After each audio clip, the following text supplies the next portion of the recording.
Thank you. James is absent this evening, so our Vice President will take over secretarial duties. Mike, could you take attendance, please? I will. President McDonough, Here. Vice President Eldred here, Secretary Summers, absent. Treasurer Whitney, Here. Trustee Gibson, Here. Trustee Atchison, Here. Trustee Campione. Here. Thank you. Any changes to the board agenda? I have none. All right. Scheduled public comment. We have one this evening. Marissa?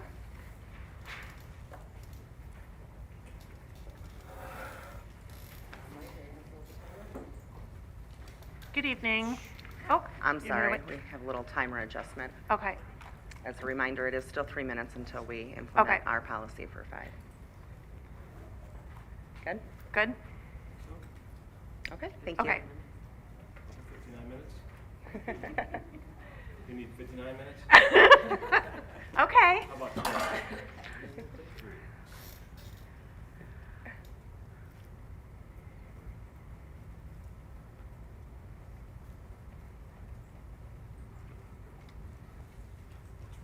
Okay. Thank you.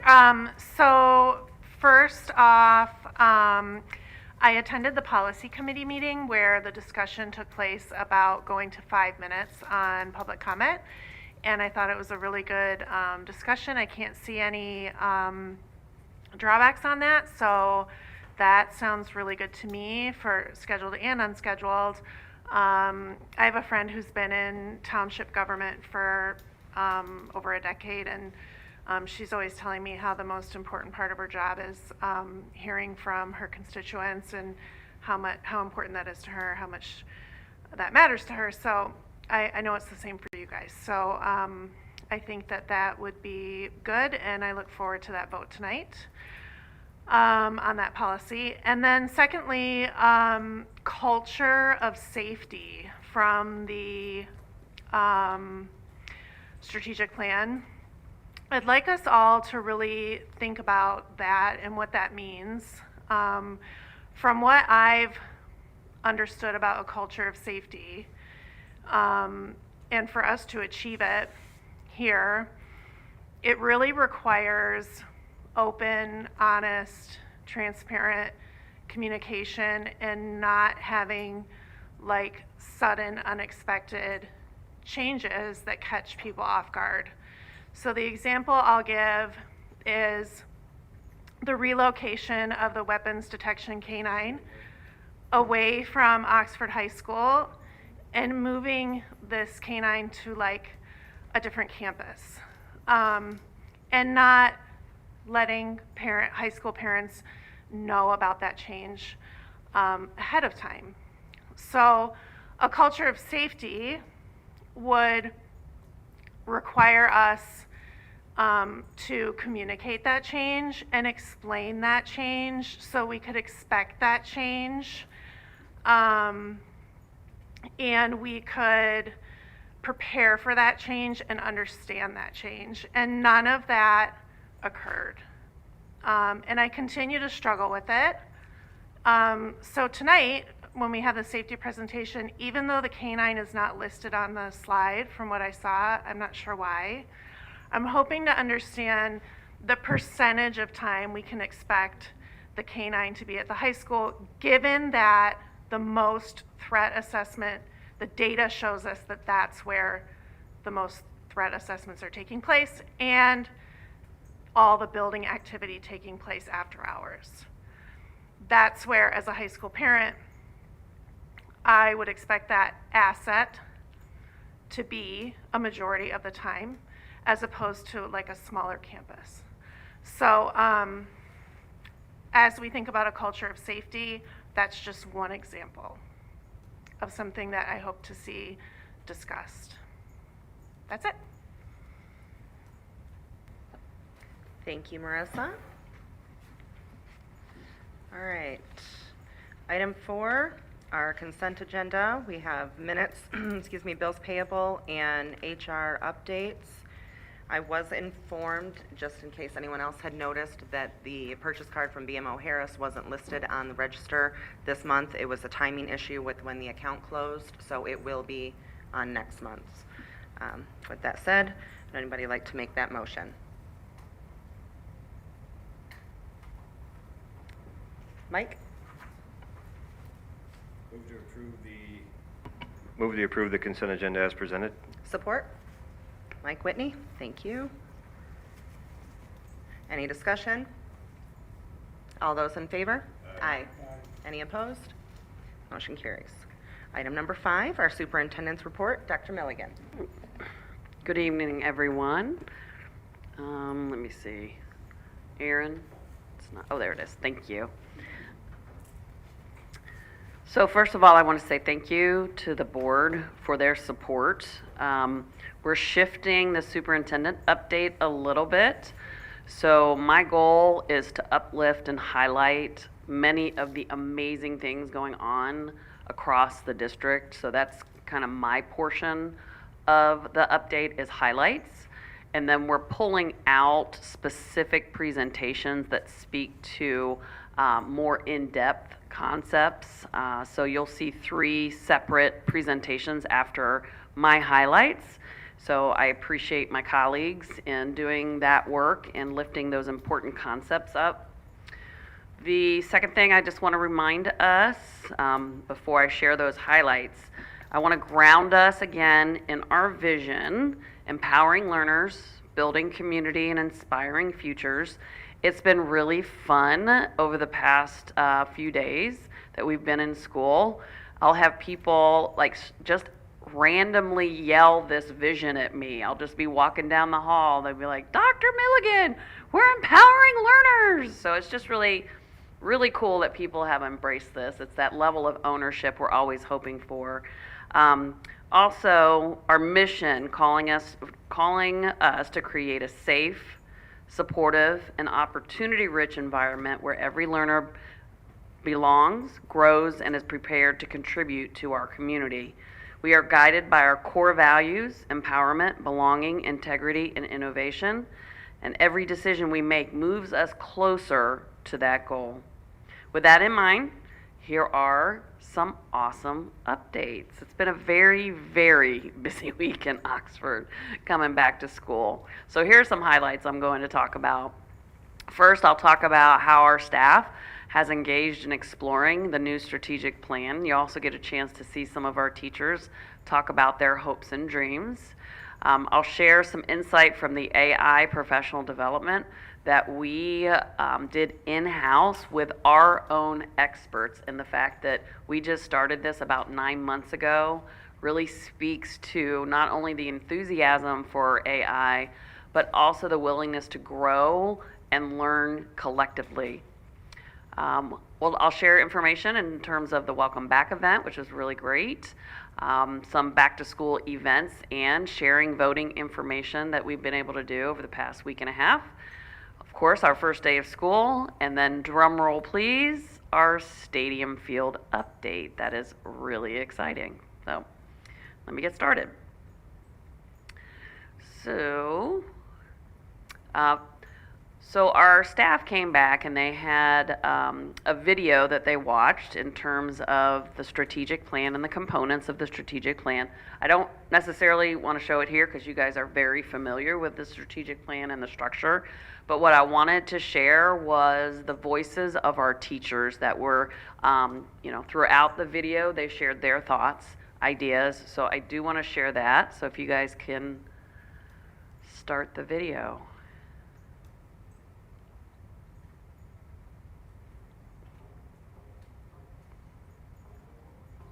So for me, the most special part about Oxford is it feels like home. I mean, I grew up here. I lived in the village. I was born and raised there. I went to Daniel Oxford Elementary. I got the job here. I had a lot of my former teachers who were still teaching at that time. And it's really carried over for me. Oxford's home. Our district gives amazing opportunities academically, athletic, performing arts, even into college. But still, it's a a district with that hometown feel, and it's a wonderful community. I think our district is unique and special because of the strong sense of community. I don't think that's a given in other districts. I think that's something that we should be proud of. I also think it's extremely important to note that Oxford has a lot of teachers who are Oxford graduates. The staff and students within our district and community make our district so special, and I think the connectedness that we share, we're really able to get to know students, not just within our classrooms. We get to see them often in the halls, greet them, get to know them. We see them at sporting events and different events within the community. And so being able to make those connections with students throughout is really special. What makes our district special? Definitely the people. We have a combination of staff, students, administrators, parents, families, and we all come together and put the best interest of the child first. And it's such a pleasure to work here and come to work every day where everyone has the same goal. My hope for Oxford Community Schools is that we continue to be a place where every student is challenged and supported and inspired. As we continue to build this framework together, I hope that we create something that holds on to the best of what we have, rigor, curiosity, and a shared vision. Whatever we build, I hope that our learners leave Oxford as critical thinkers, as problem solvers, so wherever they go, they can look back and they can think, Oxford gave me the tools to do this. My hopes and dreams for the future of Oxford Community Schools is that we continue to move forward from things of the past in our community, things of the past in our world, and be able to work together for the best interest of our students. My hopes and dreams for our school is that we can stay the front runners as technology and education continue to grow. We know AI is coming. We know AI is going to be a big front runner in our educational process, so I'd love to see Oxford really take that in and cultivate it and be the district that other districts are looking at. Oxford has big goals and big dreams. I think one thing that sets us apart is that we just shoot for the stars. So for us to be supported and how we can work together is just to continue to ask our staff what the needs of the students are. And I think we do a good job of that, like asking teachers and asking administrators and working together, like how can we be better? How can we improve? And we always keep in mind why we're here as our students. And as long as we always center the students, I think we have great conversations about how to make improvements and continuing to dream big. So first and foremost, thank you to our teachers for participating, and they were just champs. They just came off the cuff and just said what was on their mind, and they were so well spoken. I can see why they were identified as the teacher of the year for their schools. So we kind of, cheated a little bit, but I'm just saying. So they just are so helpful in terms of giving us great insight as far as like what hopes and dreams we have collectively for our school district and for our students. So I appreciate them taking the time to do that. The AI professional development, we came together last Tuesday, so it was a full day professional development. In the morning we had our secondary educators, and in the afternoon we had our elementary educators. And we had all sorts of concepts that we explored. The tech team put together an amazing array of options for our teachers to attend. These are some that I attended. We got to know various platforms that are approved by Oxford Community Schools. And the great thing about having common platforms is, first of all, we're able to support them better. But second of all, they're actually Matt Santala talked about this in terms of protecting our student data, right? So just like we have data in PowerSchool and teachers can interact with the data in PowerSchool, School AI is what we adopted, and so teachers don't have to worry about accidentally putting a student name in there. They can put student papers up and help with analyzing the writing without worrying about FERPA or anything like that. So that was a huge learning piece for me. I just assumed all AI was not safe in terms of private information. So it's really good to know that our staff will not have to worry about that as long as they're using the approved platforms. There's also some really great information about ethical considerations for AI. It was really cool to see aha moments from our teachers when we were showing them how to use AI to reduce the administrative tasks. I'm sure you guys know that teaching requires a tremendous amount of administrative tasks, but our hope is always that they're going to be interacting one-on-one with students, right? Helping misunderstandings, helping to guide. So using AI and finding ways to reduce those administrative tasks, that they would just the enthusiasm. We're like, what? I can do this? Yes. So that was really fun. And then I think one of the most critical aspects, Pam Vila attended her session, and I think it was DIFIT. And it's a platform that can differentiate for our learners, so especially our students with IEPs who have very specific needs. It's able to take tasks, reading levels, all sorts of things, and level it to the student and the student's needs and where they're at. So that was super cool. And as I mentioned, like last fall, we had, I think, no AI going on in the district. Like it was blocked. We didn't have any AI. And now to be a year later, because of a committee that came together, they were very passionate about it. They went to a training, they went to a professional development to learn more about it. They established the policy. They did all of these things. They were really passionate about it. Now we have internal capacity to teach our own people, which is amazing because you're much more likely to go to the person next door, your classroom next door, than you are to travel somewhere to get professional development. So it was a wonderful day, very enthusiastic, great learning. So I am incredibly proud of our technology team. They did a great job. We got too many devices here. All right, and of course we had our welcome back. Lots of enthusiasm, so much energy in the room. So we had our celebratory breakfast. I've never seen a group of educators show up so early. They were ready and raring to go. They were ready for the breakfast. They were ready to see their colleagues. We had the Oxford High School Jazz Band playing, so that was really cool. We had photo booths that they could take pictures with their colleagues. That was really fun.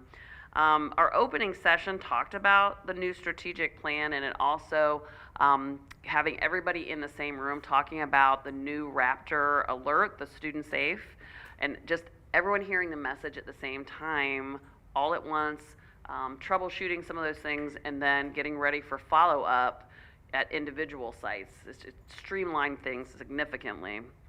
We also had a visit from U.S. Senator Slotkin. You can see her there with our drum majors and Mr. Gibbons, our band director. She was very energetic, delivered a speech on leadership, so that was much appreciated. And then, of course, our band led the way down to the whole staff photo that you see there on the left. And my favorite part, the band always gives me chills. I just love hearing our band. But they created a tunnel down the hallway for our staff to walk through, and that was just amazing. It was such a powerful welcome back and a great way to celebrate our return, so I appreciate everyone's involvement in that. And of course, we had our welcome back school events. We had a lot. We had curriculum nights, pop in for popsicles, open houses, meet the teams. This was on the left is Leonard. That was their pop-in for popsicles. The line was out the door and around the building. It was so cool to see our families show up, excited, kids excited to come back to school. And of course, our very own Ann Atchison and her family. The reason why I chose that picture is our schools make it really special. They make those evenings really special and celebratory. Some of our younger students get really nervous about coming back, and so it's helpful to have opportunities, take pictures and all sorts of things just to kind of calm those nerves and help with the transition. So we also handed out flyers about the vote on November 4th. the proposals, the two proposals, the sinking fund and operating millage.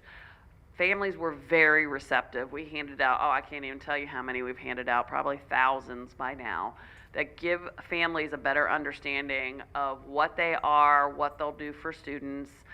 So we've handed those out. Meet the teams, it was a lot, but it was very well received. So that was good. All right, stadium field.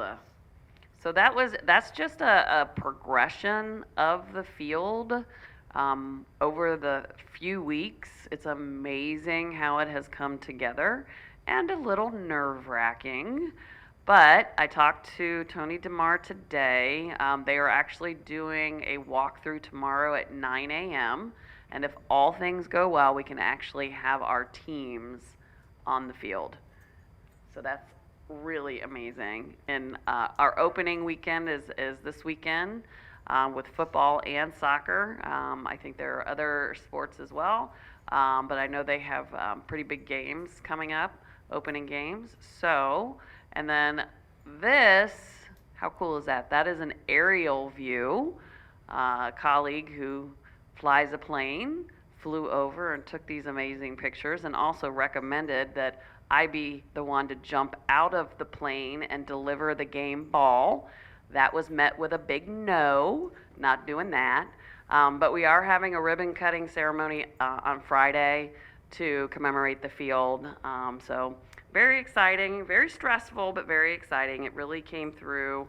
I'd like to thank the Tim LaPlante, John Fitzgerald, Tony DeMar. They, from the beginning, have been on it and just making sure that we're meeting deadlines, keeping me informed, making sure I don't have a nervous breakdown, all of those great things. So I really, really thank our team for this, and there's no way we would have accomplished this without them. And finally, before I hand it off to my colleagues, there are, oh wait, no, one more, sorry, first day. I can't forget the first day of school. What happened? Again, let's see, the Wildcat, it's a mystery who that was. I'm going to share the mystery. That is our own Christy Smith in the costume. Yeah. Did I ruin it? So, she showed up, got the kids jazzed. Kids were so excited to be at school. And up in the top right-hand corner, those are our high school kiddos now that they are able to have their own backpacks. We've got Barbie, we got Moana, we got it all. So they were really, really excited about the backpack. So first day of school, really great. I also want to thank Gary Van Staveren, who was the interim principal over at Leonard, and on the very first day of school had a 3-hour power outage and handled it like a champ, and his whole staff handled it beautifully, kept the kids calm, kept them focused, worked with the custodian to make sure everything was taken care of. So thank you, Gary, for handling that so well. And now, the 3 presentations you'll hear, these are aligned with our strategic plan. Our safety update will be Dr. Williman. Goal 1, Aligned Action 1.1. Goal 4, Aligned Action 4.2. The Climate and Culture Survey, which is Dr. Van Staveren. Goal 1, Aligned Actions 1.1 and 1.2. And Facilities Update, which is Mr. Fitzgerald. Goal 4, Aligned Action 4.1 and 4.3. So I will invite Dr. Williman to come up.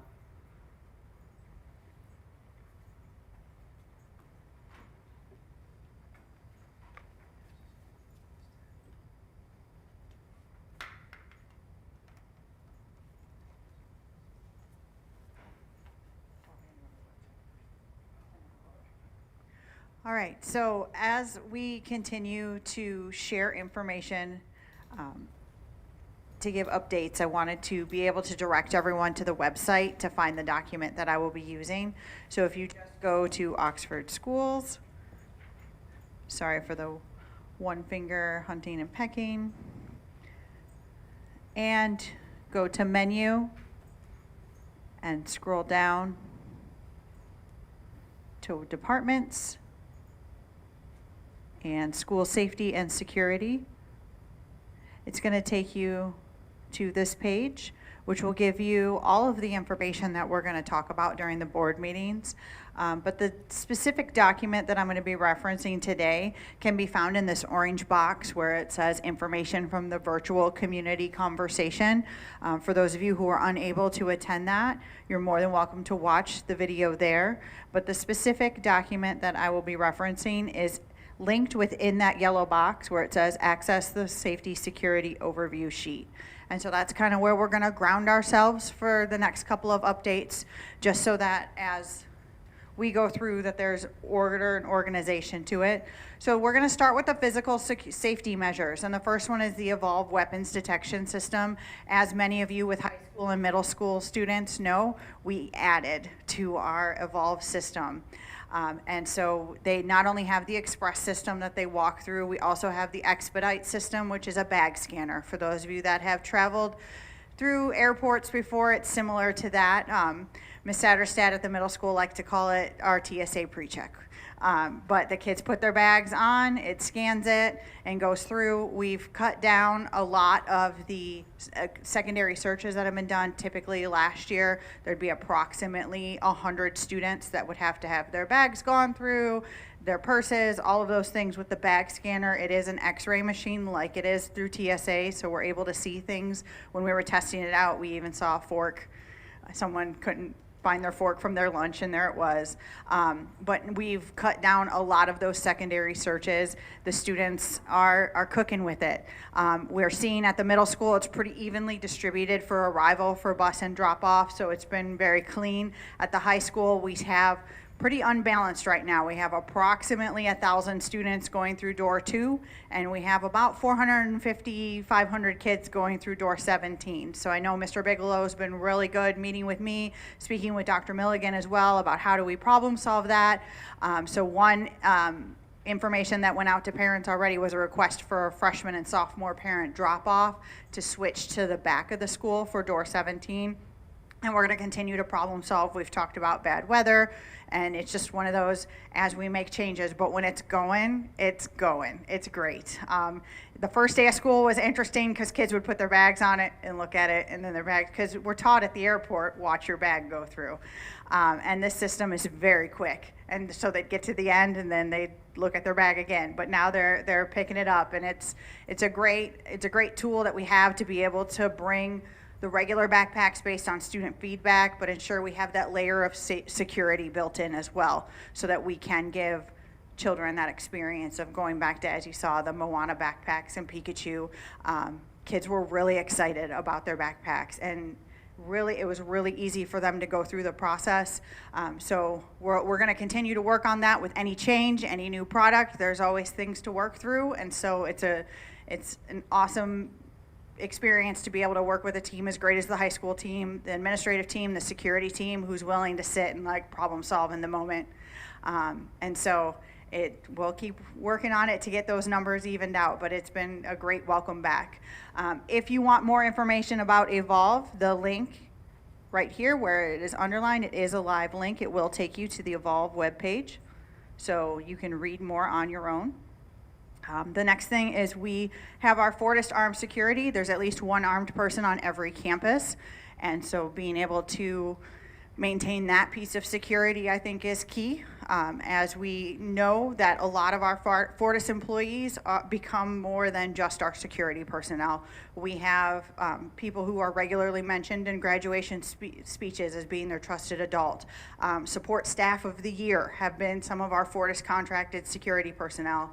And just little things that they're tasked with, they will do. And so much of it, when you think about us as educators, we're used to building those types of relationships. And then just seeing our Fortis personnel wanting to become invested and part of our community and going to after-school events and just being able to be more than just the person that is armed on our campus, and really embracing who they are and who we are and working together to ensure the safety of everyone.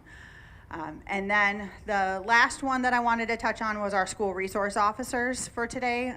So we have Detective Rafalski was in the doorway, but he's out there. He's housed at the high school. We also have Detective Justin Barnes, who's housed at the middle school. And I say they're the gold standard of SROs, so I'm making him come in to hear that while I say that, and I think it's true. I talk to a lot of people, whether it's in this county, in the state, nationally, and I will say, yeah, my most frequently called people on my phone are my husband, my sister, and then Detective Rafalski, because 4 to 5 times a week in the morning, we're just touching base, not because there's necessarily anything going on, but we're checking in with each other. Before the meeting tonight, because we hadn't had a chance to see each other today, we were checking in with each other on various things. And so knowing that we have that type of relationship is so helpful for our community and everything that happens, whether it's summertime or just the day-to-day. I'm not a law enforcement official. I never have claimed to be, do not have that background. So it is so helpful to have not only our Fortis personnel, our security specialists, but also our sheriff's department to be able to talk through different things like that. And so those were the 3 things I wanted to highlight today on this page. We'll continue to go through this page. And as a reminder, you can access that through the School Safety and Security Department part of the website. And again, it's in the yellow box right here where it says access the safety security overview sheet. Any questions? Questions, comments? Shane? Yeah, I just have a question. The Fortis employees that are at every campus, what hours are they there? They're there during the school days. So they're typically there before and after, but their hours are while students are in session. And then we do typically, like when we got back from break, when teachers came back, because we just want everyone to get used to it, and we've had some staff changes and everything across the district, they came back the Monday before kids came back, just to be able to get settled in. Okay.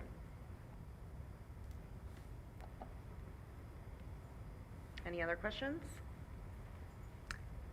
I apologize. I didn't know that you were only going to go through a few of these. So I did have a question, so feel free if you don't want to answer it tonight, but regarding the Raptor system that was Yes. introduced at the Welcome Back. Yeah. Could you share the timeline for, I know you had said you were going to each building and campus to familiarize staff. I know some staff were, it was a lot, right? So what is your timeline and plan for rolling that out and making sure that all staff is comfortable with that system? Well, a lot of it's going to be dependent on what the administrators need. And when they request it, the principals all went through an extensive training during safety day. Elementary and secondary, we spent over an hour working through that. They went through a simulated drill. And so the support is really going to be ongoing. We've had about 10 staff members across the district have some login issues, a lot of that being they switched campuses, they didn't log in with the right email address, and so those have been addressed as they've come to our attention, and there's been some requests for smaller groups, so it's just going to be a matter of working with the principals to get that going, but that is live, and we are able to use it at any time, and that was a lot, and it was a lot of people, so just being able to get the information out, but we've gotten a lot of positive feedback from staff just wanting to have that follow up. And again, like the principals all went through the training with me as well, so they'll be able to provide support. And if we need more, I can come help, Trevor can come help, and our Raptor rep can come down and help as she lives in Lapeer. Great. And you had mentioned that it was voluntary to download on your phone, but it would be on all district devices. Yes, it has been pushed out onto all district devices. Any person, any employee who does not receive a phone stipend, we cannot require them to download anything. We can just highly suggest and ask that they do. Okay. Are you able to see how, with the percentage of staff that have downloaded it versus have not, or no? I could possibly try to get you that answer. I don't know on the back end if we would be able to have that information, but knowing that everyone has it on any district device that they have, and no one has reached out to me yet about other alternatives. Okay. Thank you. I appreciate that. Sorry to put that one on you. And of course, I appreciate all of our staff willing to learn that and have a comprehensive understanding and put that on their cell phones. So thanks again. I just wanted to add one piece, and Allison, I appreciate you lifting this up. Our principals in the building are the safety leaders. Safety lives in our schools, and that is the goal, that our principals have the confidence and the knowledge to be able to support the safety processes in their building. They are the ones in charge of their school. And so the fact that you're empowering them, you're supporting them, you're giving them the information and the knowledge, I think is really critical. And as they get more confident and more practiced, that'll be like, secondhand. They'll just be able to do it. So I appreciate you empowering our leaders. Safety is everyone's responsibility.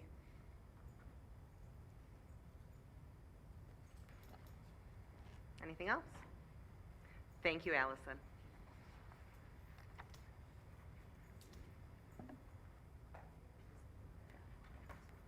All right, here's Dr. Van Staveren with the school quality survey information.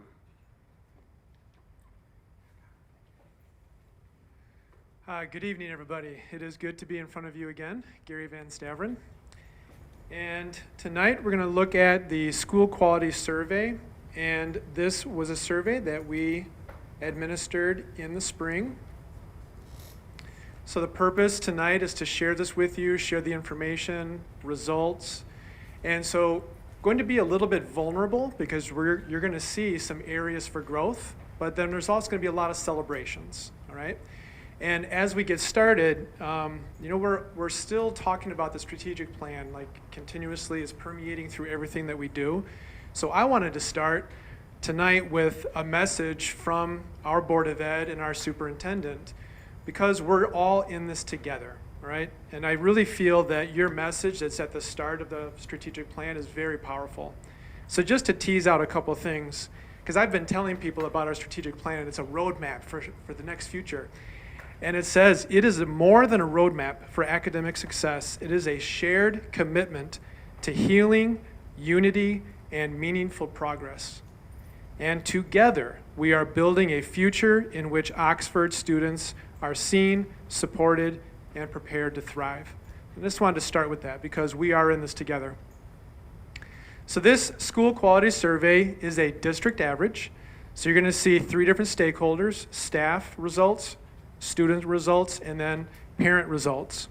And we're taking the district average of all of those from all the different buildings and even staff that are from non-student buildings, okay? This past spring, it was conducted in April to May, and we had 1,600 students participate. So that's our secondary students, grades 6 through 11, 1,600 students, parents 471, and staff 351. So what is it? Like, what is the school quality survey? It covers 6 different areas, 6 different dimensions on questions like about academic support, student support, school leadership, family involvement, safety and behavior, and communication. So first we're going to start with looking at those 3 different stakeholder groups. And this first group is the parent-guardian group. And we're going to take a look at highest and lowest indicators. So this is kind of that part about celebrations and also being a little bit vulnerable about what we can continue to work on. And so at the top here, we have our highest indicators. And so we're looking at last year and this year so that we have some comparison. The N stands for the number of participants. And so when we look here at 2024, last year, percent strongly agree or agree, and then right here, 2025, and you can see each of those columns. And so these are the highest level indicators from our parents. And so you see different survey items here, like families are encouraged to attend school-sponsored activities such as back to school night, 93% last year, 91% this year. But you also see some others here as well. And then this last one, the school is safe.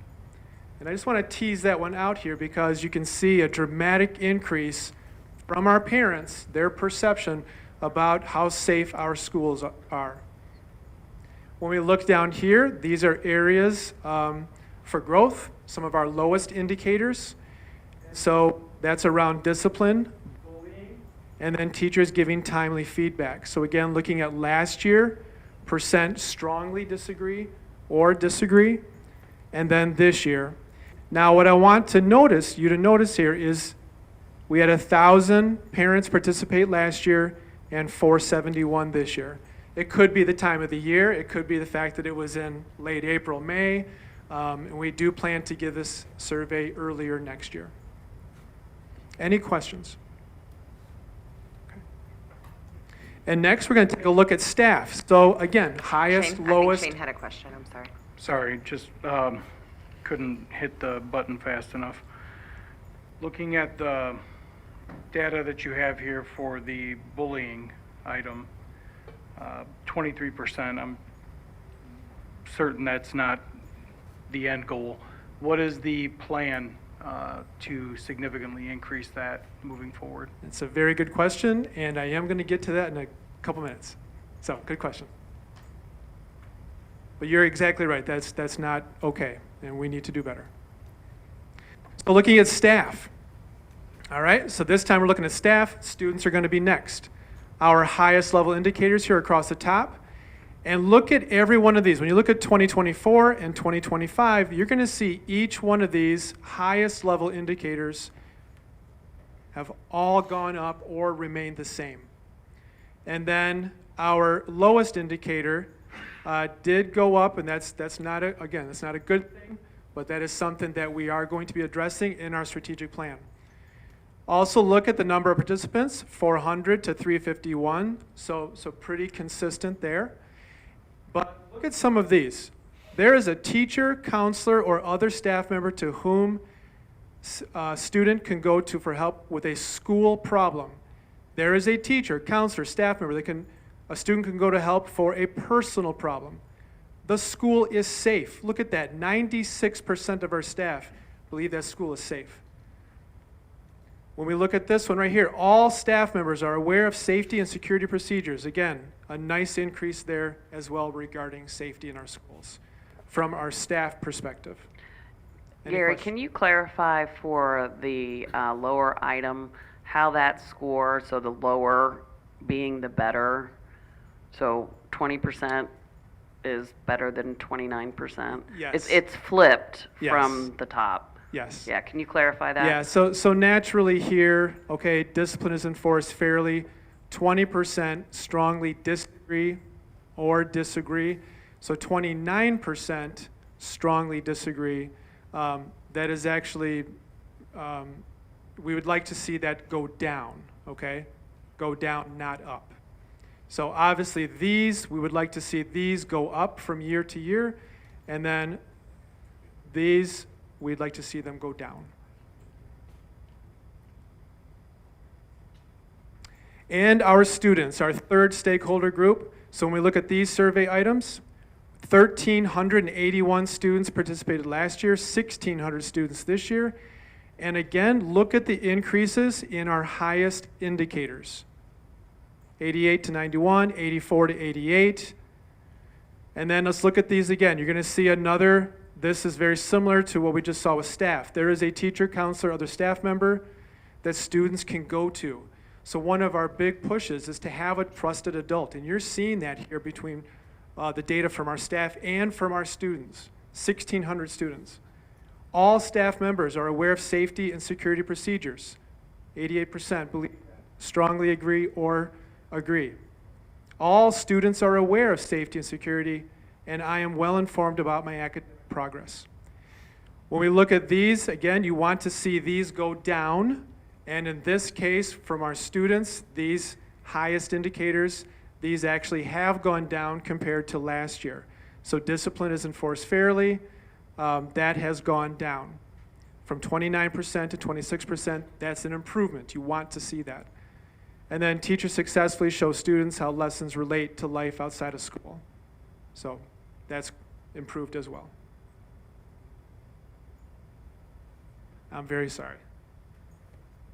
That is my daughter FaceTiming me. So next we want to pivot a little bit to go away from the indicators, highest, lowest indicators, to look at a couple of really key points which are about the quality of education. So again, looking at our different stakeholder groups, the overall quality of education, but looking at it also longitudinally. So looking at it over 4 years. So you're going to see here, the question is, how would you rate the overall quality of education at? So if it's staff at DA, they're referring to DA. If it's staff at the high school, they're referring to the high school. If it's parents with kids at different buildings, that's what they're referring to. And students, it would be the middle school or the high school. So what we have here across the top in blue is 2021. We did not give the survey in 2022. 2023, 24, 25, those are the 4 bars. At the bottom, you see the student, staff, and parents.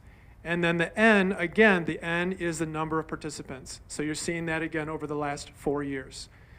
So right away, your eyes are probably going to a couple things that might stand out a little bit. So for example, my eyes right away go here to students, and I see a very nice 9% bump here this past year compared to last year in terms of students' perception of the overall quality of school.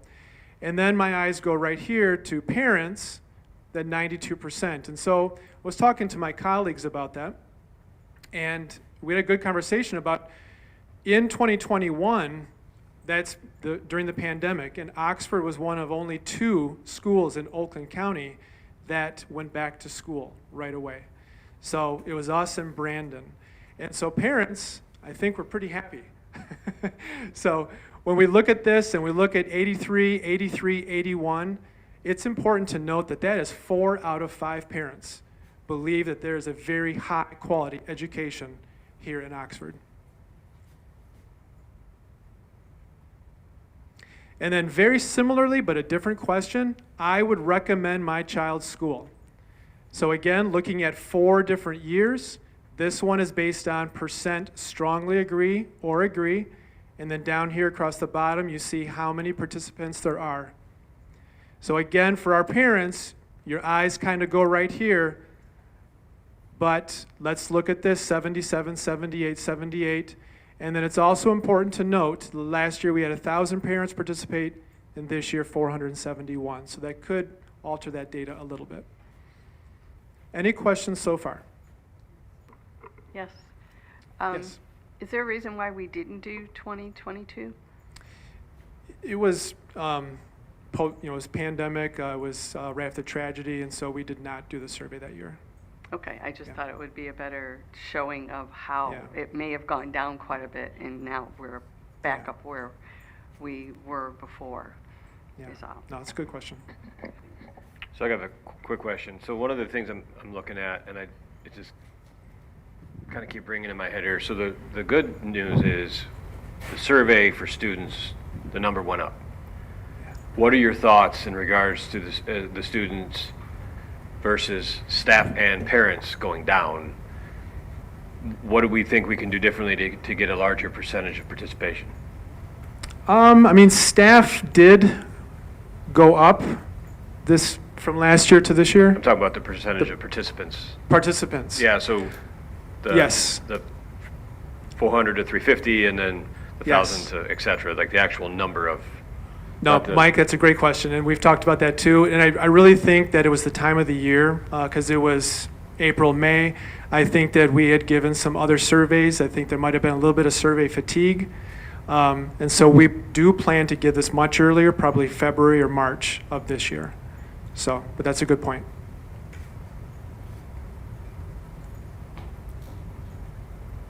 Okay, so now getting into growth opportunities, and then the next slide is going to be about celebrations, okay? So again, this is kind of that vulnerable part. So when we take a look at, 2,400 people participated in this survey. That's a lot of data. It's a lot of perception data. And so when you tease out what are the top things that we need to work on and growth opportunities, this is what came out, which was communication, curriculum, staffing, and you saw some of those with the highest and lowest indicators. the bully prevention and consistent discipline practices. So, this question was asked earlier, so what are we going to do about this?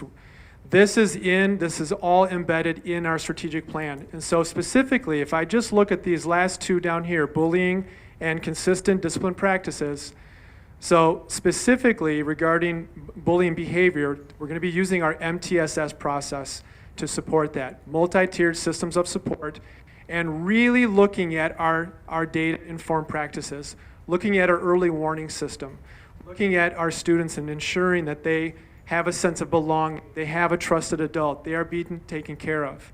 So really looking at MTSS, our data-informed practices to promote student success, well-being, and safety. And then the consistent discipline practice, what are we going to do about that? And keep in mind, we are doing these things, but now there's really intentionality with a strategic plan. So in 1.3, the Aligned Action 1.3, we're going to increase the consistency of implementation of a DK-12 school-wide behavior response management program to ensure fair and equitable discipline practices across all schools. So again, some very intentionality to address these. Any questions? Yes. Sorry, I just have one. When it comes to the number of staff that have responded, Yes. is that teachers or is that all staff? That's bus drivers, that's Yes. everybody? Yes, all staff. Okay, so how many would we have in total? in There the are district? 800 staff in the district. So roughly less than half participated? Yeah. Okay, Yeah, we'd like to see more. okay. Yes. Then, Gary, as far as, so the last point you just touched on, the increased consistency of implementation of the DK through 12 school-wide behavior response management program. I was hoping there was a good pause, but I'm going to end up repeating it completely. But as far as,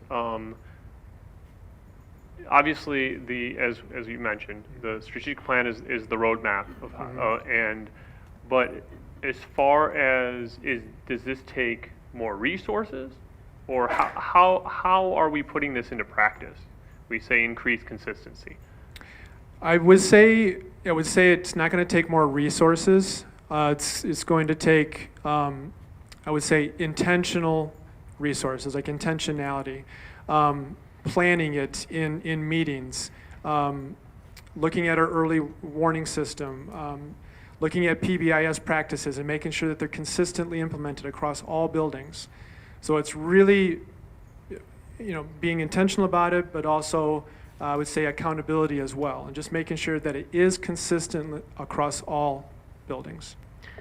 And Gary, let me add, Yeah. so these are the aligned actions. There are strategies that are underneath these that might give some additional clarity. So the spreadsheet that Gary put together has all of those strategies, so that might be helpful. And that is on our website. Yep. Thank you, Gary. Thank you. And celebrations. So I kind of ended here on purpose.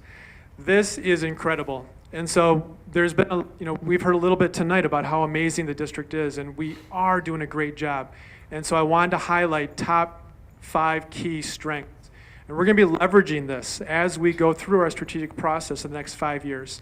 These are strengths to leverage the next 5 years.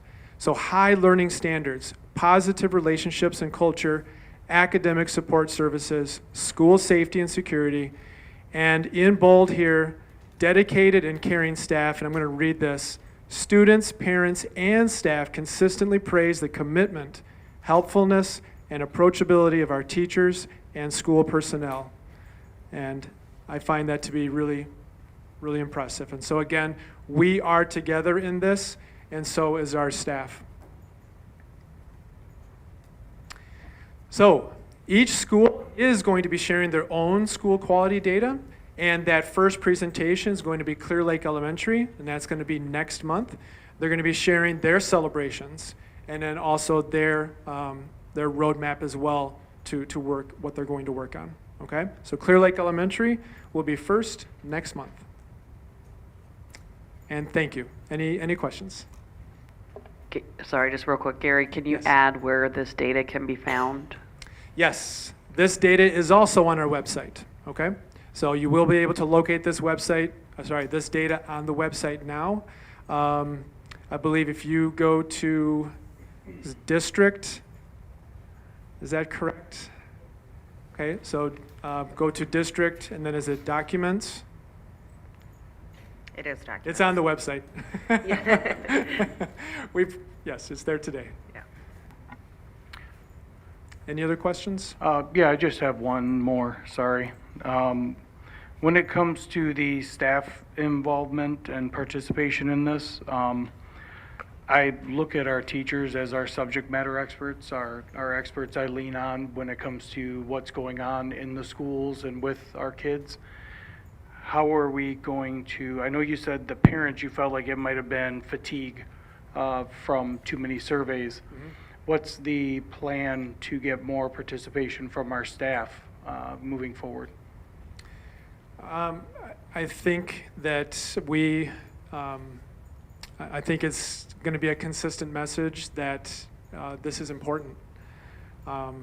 I think that, you know, if we all can do that as leaders and leaders in our buildings, and really emphasize the importance of it, and that we're using this data, it's part of our strategic plan, it's helping guide us, I do believe we'll have more, for sure. Yeah, thank you. I also want to add that the end of the year for teachers is very challenging. Kids are tired, teachers are tired, we're all tired. So giving a survey at the beginning of May, not awesome. Yeah. So again, I think doing it earlier, February, when things are still a little calm, I think will help that as well. Yeah. Thank you. Any other questions, comments? Okay. All right, thank you, Gary. And John Fitzgerald. He'll be giving us the facility review update and 2017 bond sinking fund update.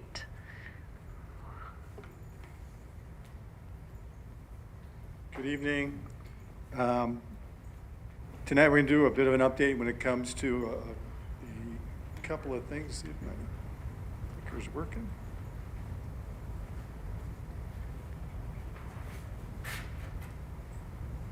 It's not working. Thank you. Should probably turn it on. That helps it work better.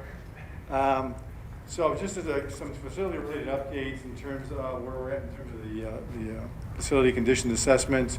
The roofing analysis work is completed and documentation in place, site infrastructure work, meaning anything outside parking lots, infrastructure, oversight of playgrounds, that's been completed and we have that in our material hands. And that's in the process of being loaded into the new system. The building-specific analysis is ongoing. We're combining some existing state-based data information along with what we'll end up doing an independent walkthrough. So we are planning on doing an update on the, I'm going to say it's the September 23rd meeting, where by then all of this should be coming together in a more concise, reportable format. But to that point, in terms of the sinking fund, just an update in terms of this flyer. If you recall from a while back, this actually presentation was, this is from the presentation that was given to the board by the superintendent back in 2017. The purpose of the flyer is to remind that the district was looking for $30.4 million down at the bottom in improvements for the district. The bond strategy, sinking fund strategy then was to raise the money what they could to keep the target was keeping their debt levy stable, and they can only generate roughly, at the outset it was 25, by the time they came right down to the time to do this campaign, and this piece is from the campaign. There was a roughly 28 million, and I'll give you some specific numbers here in a minute in terms of what was funded through bond and what was funded through the sinking fund. So this is a front page flyer that was actually used in the 2017 campaign, where you see all of the orange emblems. That's elementary world, yellow is middle school, the blue, background blue is high school. So they were using this as a handout for a quick synopsis of the work that they were going to address with the bond sinking fund program. So, for example, ACs at all the air conditioning was installed at all of the elementary school during the projects to be done through this first series of issuance from this bond program, site improvement work, elementary's got improvement work out of all 3 series, and you can see where the yellow picks up in the 2nd and 3rd series, and high school is in the 3rd series. The check marks indicate that all that work was done. We worked with Clark Construction, who was the construction operator here during those programs. I'd like to make a public thank you to them. They did a great job in helping dig through some of the old bond project records. We used that to verify that everything that's said on these flyers that they were going to do was completed. They've got some underlying work papers that they used so that we cross-referenced what we could find. So we're pretty comfortable that what the district said in 2017 was going to be done, got done. The back page of this flyer had all this information on it, a little bit about a bond, a little bit about a sinking fund, but the lower right-hand corner is what I want to bring to everyone's attention. So right when they were coming up to the election, and this kind of information flyer was being distributed and communicated to the public, this is the bottom corner was the information piece. So why are we asking for both, meaning the sinking fund and the bond? There's a $2.6 million gap between project costs and the bond proceeds. So the calculation, the expectation for bond proceeds to keep the debt levy stable was $28,280,000, leaving roughly a $2.6 million gap to complete the little over $30 million worth of projects. So the 2017 sinking fund was used to fill that gap, and the balance is down the last line there. The balance would be used to address instructional technology and building security. That's what was promised in terms of that campaign. We verified the work was done. Fast forward to our recent digging into the files to confirm what did go on. So the 2017 sinking fund supplemented a portion of the projects. $2.268 million over the life of the projects came from sinking fund. And then school security tech and devices funded at $2.24 million over the life of the sinking fund came from the balance of the sinking fund, as they had said in that flyer. Now the numbers are a little higher. The total amount generated, the flyer estimated about a $4 million generation. It generated $4.493 million. So from a confirmation of what was said and relative to the projects that were completed, now this is a snapshot as to where we're moving in the moving forward. Since we're still working on the actual assessment piece in terms of identifying specific projects, conditions in specific buildings, we know just based on our own observational piece and working with the buildings over the last year or so, the first year of the sinking funds, roughly an estimated $1.6 million revenue generation. These are the projects we'd be looking at in the district. So district-wide, we'd be looking at visual indicator locks. That's the flip lock. That's the quick flip. Says they're closed, real quick to do, real easy. Filter first water compliance. That is the state of Michigan's implementation of a federal government's water compliance legislation that went through a number of years ago. And Filter First is what the state of Michigan, when they embedded it through their legislation, called the program. So that's all those bottled water fillers you'll see in the different buildings. We have till June of 2026 to be fully compliant. Our high school, the district's roughly 90% compliant now. Outside of the high school, on average, every other building needs at least one more bottle filler. There's a formula for, like that bottle filler back there in the back wall. You've got to have one of those for every 100 students built into the formula. So most of the buildings are just about there. A couple of the buildings will need one more bottle filler. The high school, which has almost 40 different water fountain systems, some bottle fillers, some old bubbler style. A lot of those were installed in this earlier bond program, the 2018 bond program, which are not compliant.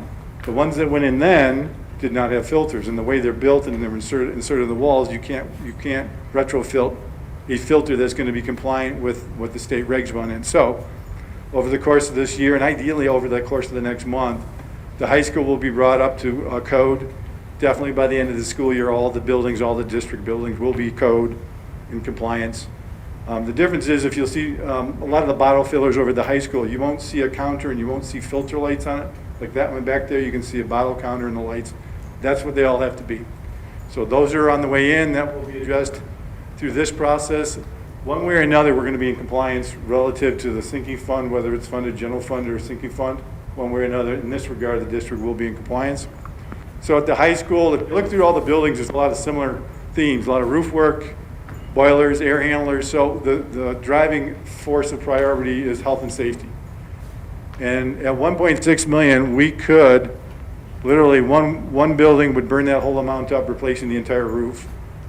So the roof analysis I just mentioned had come in. There's the different buildings, sections of the roofing and the different buildings are all in different conditions. Ironically, the middle school, which I thought would be in a little tougher shape, it got graded as a C. So of course the roofing company, knowing they're working with the school district, they had to go with a grading model as to how good and how bad. So an A, if you have an A on the right-hand side where it says grade, this is actually Daniel Exford. By way of example, they had, of course, used an A through F grading system. So we would be targeting with the sinking funding any sections in the buildings that have an F grade. So like, for example, at Daniel Exford, Section 1, Section 6 and Section 8 are F graded, meaning they're in the worst shape and they need to be replaced and worked on first. So that's the coding on the top. So the middle school, ironically, has C's across the board, and it's got a lot of rooftop. So that's good. That doesn't mean it's not leaking. So the actual leaking pieces, those will be separately driven projects to get those taken care of. But the actual mass of the roof and the underlying lineament there are in fairly good shape. So this is the kind of data information. For example, the middle school version of this itself is the 70-page report in terms of breaking down everything you could possibly think of that needs to be looked at for roof structure. So that's all being accumulated too, and of course we're using a Google Docs system, which I'm actually getting more better at with the Google Docs system. I'm not a real Google guy, so it's, I'm changing. I'm learning there. So that is what I have for tonight. And as we move forward on a planning approach, knowing that what a sinking fund would generate annually, knowing what the scale of the different health and safety related projects would be addressed first, building out a 5-year rolling budget that'll end up on the website is going to be pretty straightforward once the final grading of all the different pieces come into place. And once that's out, and I said, and actually on the 20th, I believe it's the 23rd of September, we're going to be doing an updated meeting on that piece too in terms of where we're at with all of that work. Any questions? Ann? I just want to clarify that you so kindly clarified for us at the Finance Committee meeting that the quality of the water is not at issue. The reason, I'm so glad you brought that up. Yes, That's the reason for the replacement is to be compliant. correct. One of the other things, I'm glad you really brought that up because it just sparked another thought in my mind. Through the whole Filter First compliance program, they're very prescriptive. Literally down to we must have signs on everywhere there's a water source. So like back there, you'd have a sign that basically says drinking water. And if there was, you can go anywhere in one of these, especially the elementary buildings, you'll find a sink somewhere that you wash your hands, and there'll be a sign now placed over there that says hand washing only. We want to really emphasize that the water in the district is good water, always has been. These signs are really being driven through the compliance piece in terms of how they're worded, the message they got to relay, and why they're all there. We do not want anyone thinking, I can see some of the younger kids coming home saying, hey, we've got these signs on our water sources now that we can't drink them anymore. It's simply compliant. The water in our district is actually very good. And then once we get the bottom fillers that need to be added at all the buildings, they'll be completely compliant across the district. Really glad you brought that up. I made a note to bring that up and totally forgot.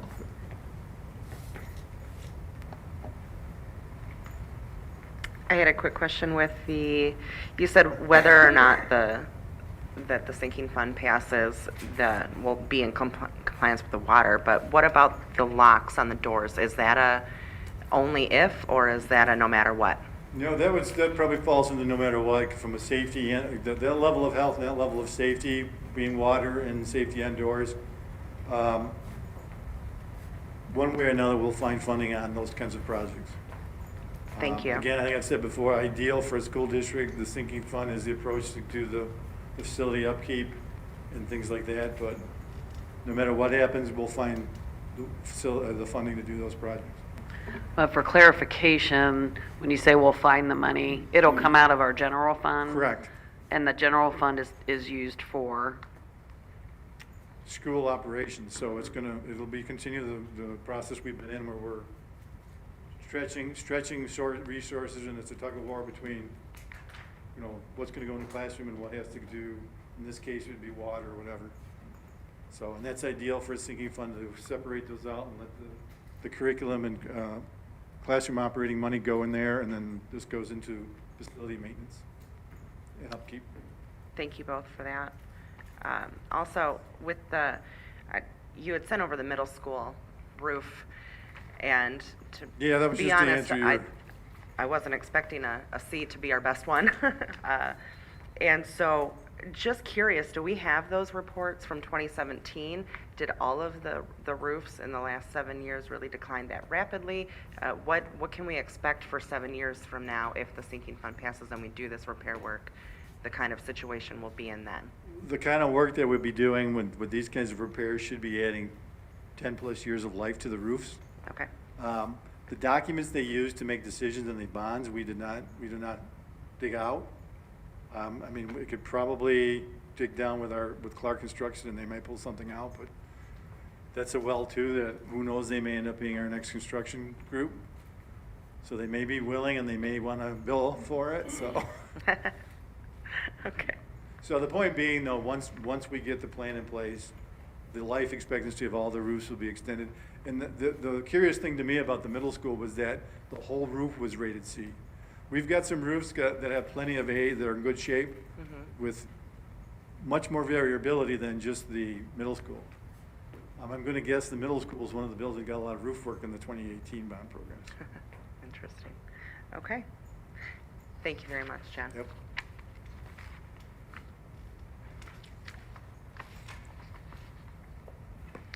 All right, item number 6, our committee updates. It looks like we had a finance and a governance that met. Mike, would you like to give us a recap on finance first? Sure. Thanks. So we started, a little flip the agenda, but we started with the budget calendar discussion and just how the state has not settled on a budget yet. And so how we're managing that from, how John and Courtney are managing that from a planning standpoint, and trying to prepare for whatever comes out of the state budget, right? A couple different, I guess, contingencies if, depending on what the state budget, they're trying to work in parallel to be ready. We're prepared. Let me see.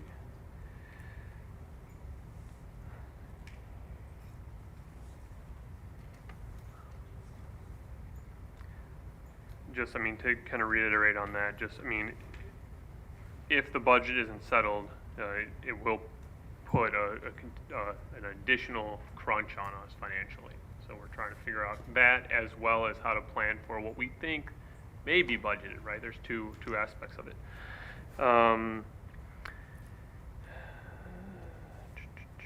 And that may also push back reporting dates that are due in November, December, depending on when we get everything.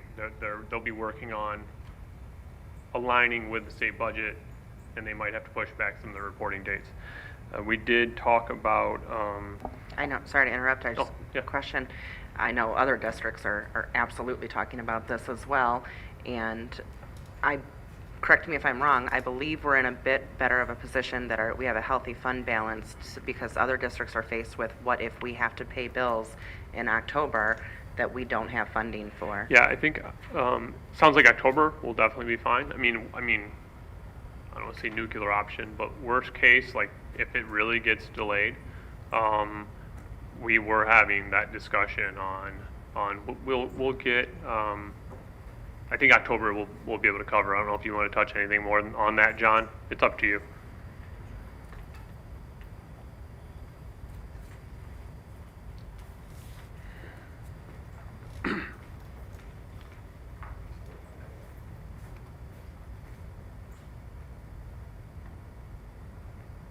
So you're talking budget, right?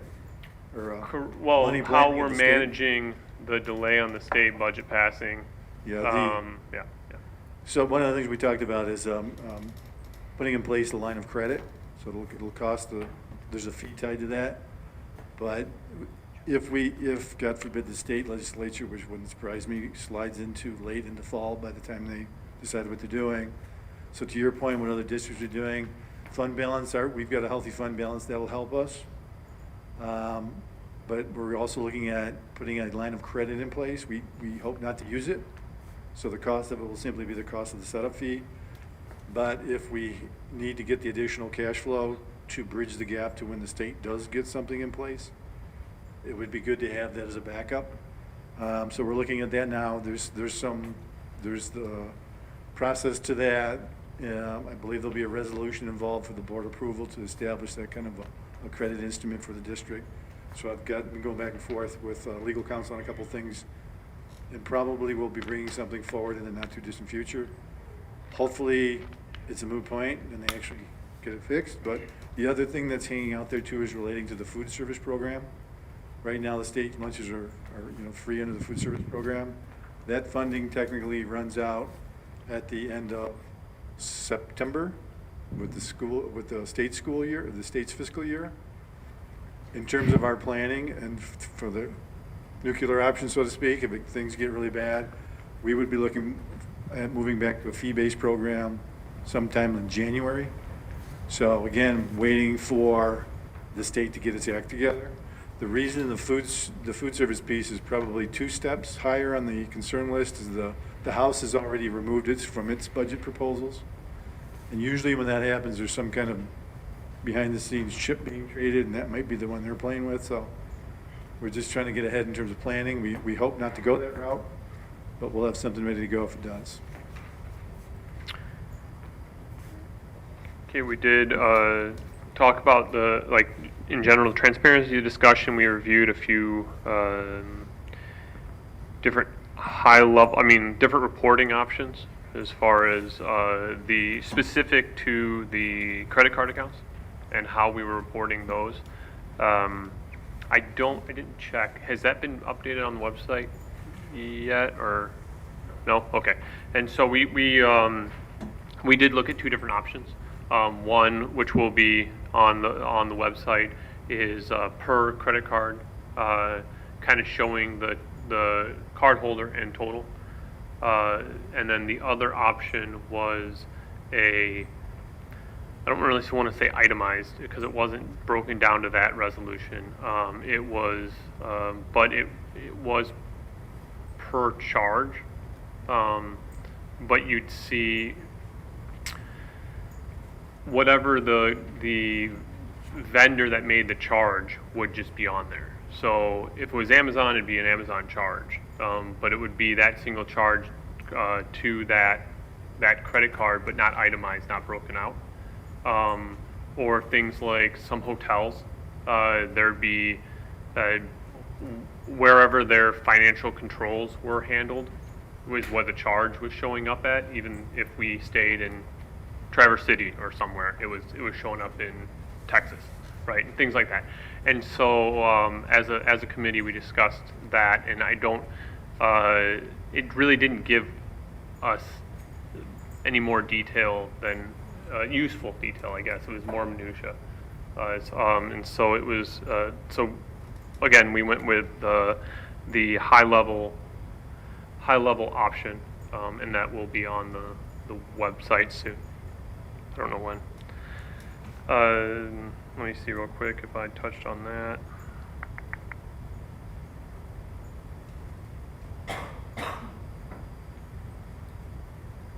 Yeah. And then there will be an FAQ as well going along with that on the website.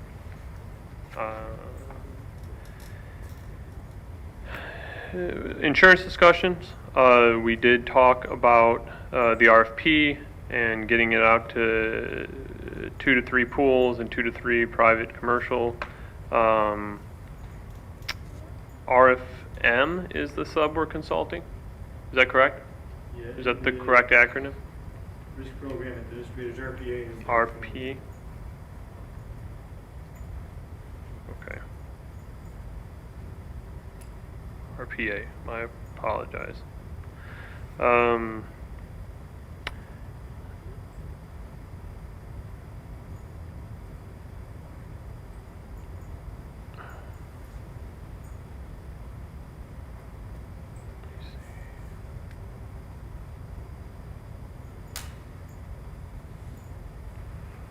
And I don't have really a timeline from response to that, but we had talked about what that might look like if we get responses mid-contract, or if we would have to wait for the end of this year to bring on the the potential new insurance company. So that's still up in the air. So, for clarification, we renewed with SETSEG Mm-hmm. this month for a year, but we don't know yet if we'll be able to be reimbursed for unused months if we switch to another insurance. Am I understanding that correctly? Yeah, I'm waiting for a final response. Okay.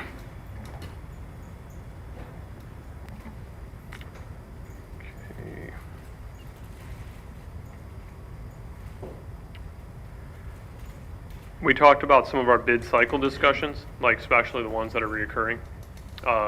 Buses, computers being two of the top ones. And kind of, I know relatively recently, we've had them come to the board asking for immediate approval on those items. And one of the things is a lot of those are known, like they will come up when they did. Like we usually get a bus or two, and we make a big purchase on computers. And as we discussed in those meetings, sometimes deals come up and they need to be acted on to save money. The buses were one of the big ones, was the price we got on that. As I mentioned in the meeting, actually, I was surprised that we got the buses for as cheap as we got. And so, especially for those reoccurring, just having those on a calendar, like maybe not saying in June, right? But June, July, August timeframe, these will come up, right? And so that the board can be prepared for those, and it doesn't seem to be coming out of left field. Having some of that discussion.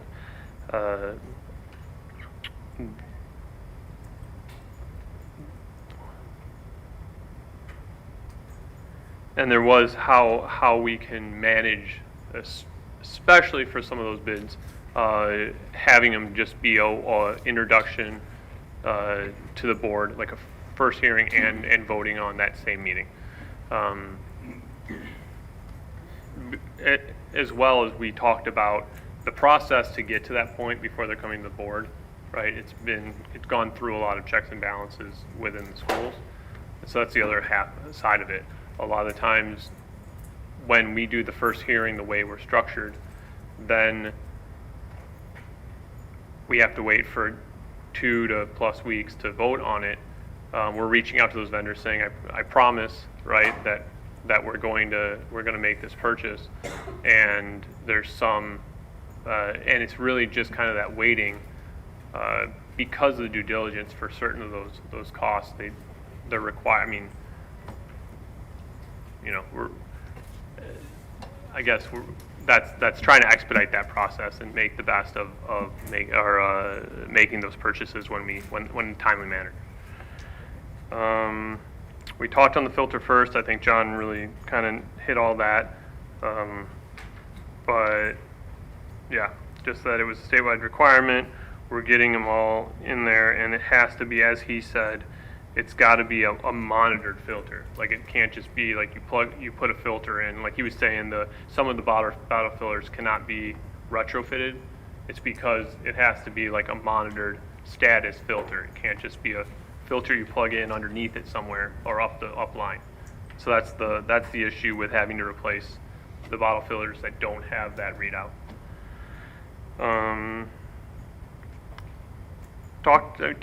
briefly touched on central office RFP. There's been quite a few walkthroughs and interest, but we'll see. We should hear relatively soon. I don't know if we have any new updates this week. I know it was only a couple days ago. Let me see. That's pretty much it. That's it, I think. Quite a Shane? busy policy, or Ann? finance. Anything? Oh, I guess maybe it's a more of a comment or question for John.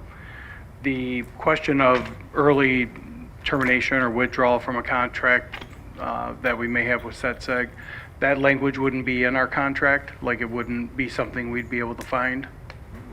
Okay. Not that I have. So I went to my contact there and they're running up their flagpole. It doesn't happen a lot. The concern, I mean, our concern is if they're, because it's mid-year and everybody makes plans on what they got, you know, how well that works. Right, okay, thanks. Any other questions for Mike? All right, thank you, Mike. And Governance Committee, James is not here. Who is going to provide? Ann? Thank you. I will real fast. My fellow board member brought up that it does look like when just today. So the Michigan House did pass a state budget, $78.5 billion state budget. So that's still obviously got to go through, but that was an update. Fingers crossed. Yeah. Okay, governance, we met back on August 15. I'll just breeze through what we had, and Tanya, please jump in where I miss things. We went over the policy 2201 follow-up, which is the accreditation certification by the state superintendent. It's no longer a thing. So addressing that is merely part of the policy that is not really applicable. Jump in if there's anything else you want to fill in on that. Yeah, I forwarded a legal opinion Yes. pertaining to accreditation. So districts have other means by which they ensure that the curriculum meets standards, and we do that through the state, through MDE now. But I think I forwarded that to all the board members. So is that something policy is looking You at? did, that's what I was going to ask. Is that Update. something you would like policy to look at? It doesn't need to. I went with Jennifer Starlin with Troon, and the way that it's written, it says accreditation or a state program to review it. So that's what we do. Okay. Because there are some districts that are still choosing to have a third party go through their curriculum, and that's their choice. We don't do that because it costs a lot of money and very little benefit. Thank you. We also had a wonderful FOIA platform presentation from Justin. It was very informative. Really awesome program that he has there to help streamline that process, both for the users submitting the FOIAs as well for the back of house operation, and also easy to view. It's publicly accessible, so I think that's great. And is that live already? Yes. It is live. Okay, thanks. Yeah. And the two really cool things about that is it has a redaction tool in it. So whatever document we upload, you can select a certain phrase or a name and say redact all of it. It can go through the whole document and do that. We were doing that by hand, which is why some of those FOIAs cost a lot of money. So this will reduce the cost for FOIAs when we do have to do redactions. The other thing which is really great is that once a FOIA is submitted and a document is provided on the platform, on our website, you can, anyone who requested a FOIA and we give the document, for the most part, unless it has sensitive information, is available to anyone once it's on that website. So you can look through all of the documents that have already been requested and see what they are, so you don't have to submit a separate request. So again, a huge time saver, streamlining the process, making more information more accessible, and reducing the cost for FOIAs. That sounds fantastic. Is that retroactive or just starting from when the program went live? Just starting from now? Okay, thanks. We revisited the board communication piece and the survey results as well, so I think that is linked in the board book. So everyone has access to that document.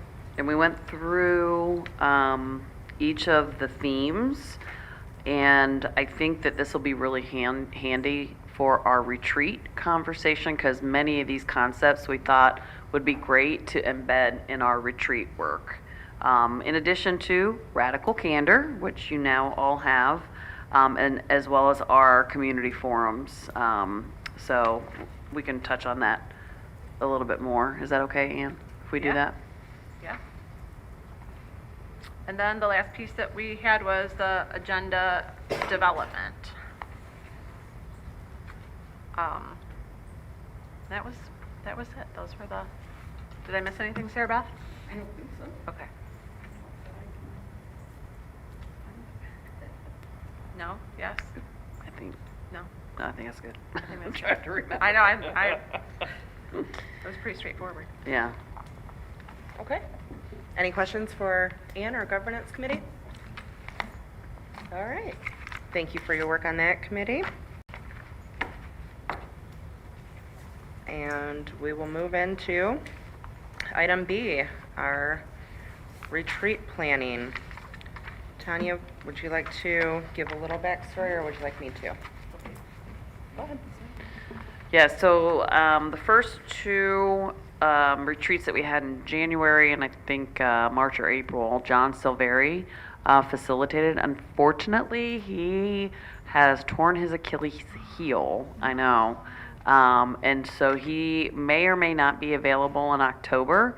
We were looking at 3 different dates. October 18th was the one he thought he might be able to do. However, he wasn't sure. And so we just want to talk about possibly choosing a different person. Amanda had a recommendation of somebody that we can reach out to and see if they're available to help facilitate the conversation around some of the topics that we identify as important. Yeah, so when Tanya and I discussed, we came up with 3 dates that we thought would work well. And if everybody would want to grab their calendar, we had September 20th, October 4th, and October 18th was our kind of last choice. It being so late, we would like to get the retreat done earlier. So with that being said, that John is out. If we do have the opportunity, I know we all love John and enjoy having him facilitate, but there was another facilitator that came highly recommended from both Romeo and Troy board members. His name is David Hollings. And if we could reach out to him and maybe see if either of the 2 earlier dates would work, I just want to get everyone's opinion. September 20th. So September 20th would be the first option, and then October 4th and October 18th. And even with the 18th, John wasn't sure he could really commit. He even said that might be an overly ambitious target for him with that injury. So what are your thoughts on potentially doing the retreat, having a different facilitator, seeing how we feel about going back to John after that? I like the option of having a different facilitator. I mean, we know John, and I would like to see what's out there. Yeah, I think it'd be good. Unfortunately, I can tell you October 4th, I will be out of town for work. Okay. So October 4th is out for me. Do the other 2 dates work for you? If They look like they do. The October 18th, and you said September 20th? Yes. The 20th looks fine to me. Okay, so right 20th. now we have the 4th out. Any other hard no's on any of these 3 dates? 18th would be tough Okay. for me. But I'm actually, the 20th would work well. I mean, I don't even have better. like anything right now. Yeah, I agree. I mean, September 20th works well, and I do definitely say we need to look at it sooner rather than later, Yeah. right? Because if we push it out, if we want to have another one, or if there's any potential follow-up, we're just pushing it out even farther into November, December, when you get into holidays, which is already going to be tough. And to Mike and Shane's point, if the other 2 days don't work for them, I don't know the rest of the board, but I'm all for the 20th, and I'm good with it. And I'm good with, testing the waters, right? Which is the committee that Shane and I are running, is exactly that, right? So testing the waters to see what's out there, and I think it's positive. Great. Ladies, any preference? 20th works? 20th works? Wow, that Yeah. could not have gone any That was better. easy. Okay, well then that's what we will do.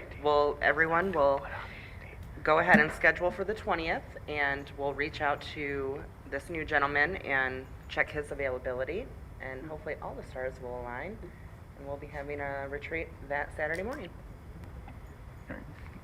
Will you send out a calendar invite just to hold that date? I won't, but Justin will. Or Justin, can you send sorry. that out? Thank you. It always falls on you, Justin. Thank you. Okay, well, that was easy peasy. Any other questions or comments about that? Okay, let's keep rolling. Last time we brought you a list of policies for first reading. Unless there were any additional questions, would somebody like to make that motion? Shane, thank you.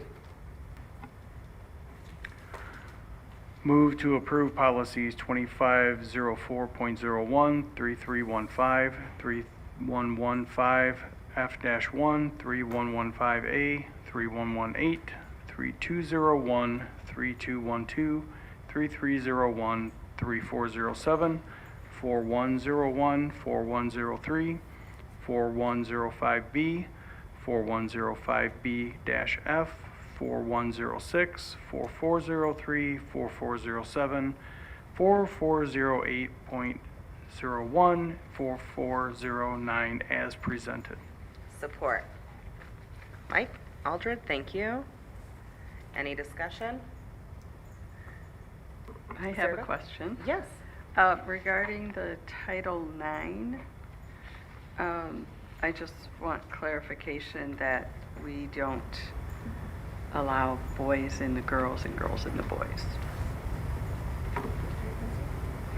I don't understand your question. The way it reads, I might not have read it all the way down, but it was saying about not discriminating against gender identity or expression. So I just wanted to clarify that we're not discriminating against employees as well, is what this is for, correct? Correct, yes. Okay. I mean, I can invite Ryan Reed to the mic, if that would be helpful. Okay. Would you like, Ryan, do you mind coming to the mic and clarifying the Title IX?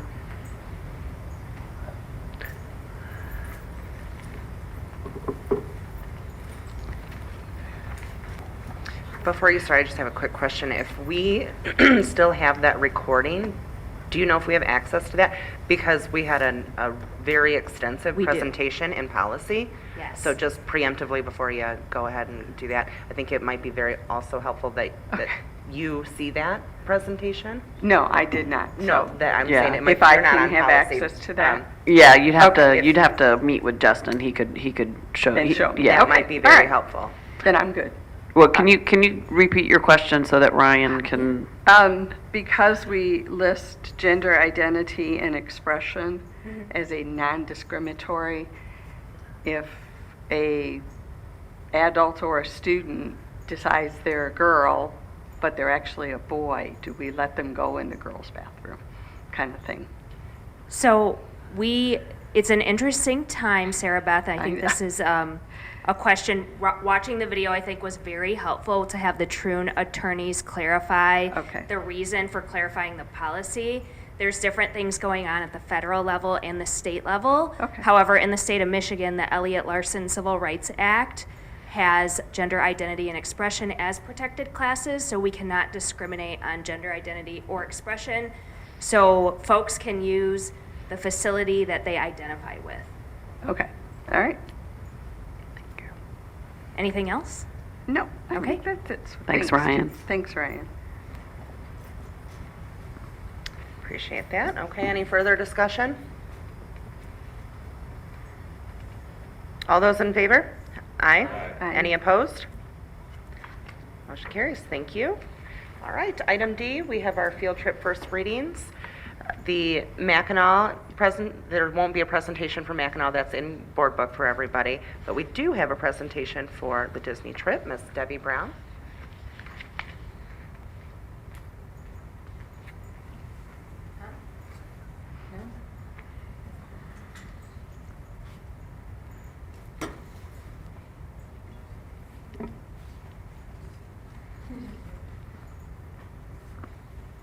One moment.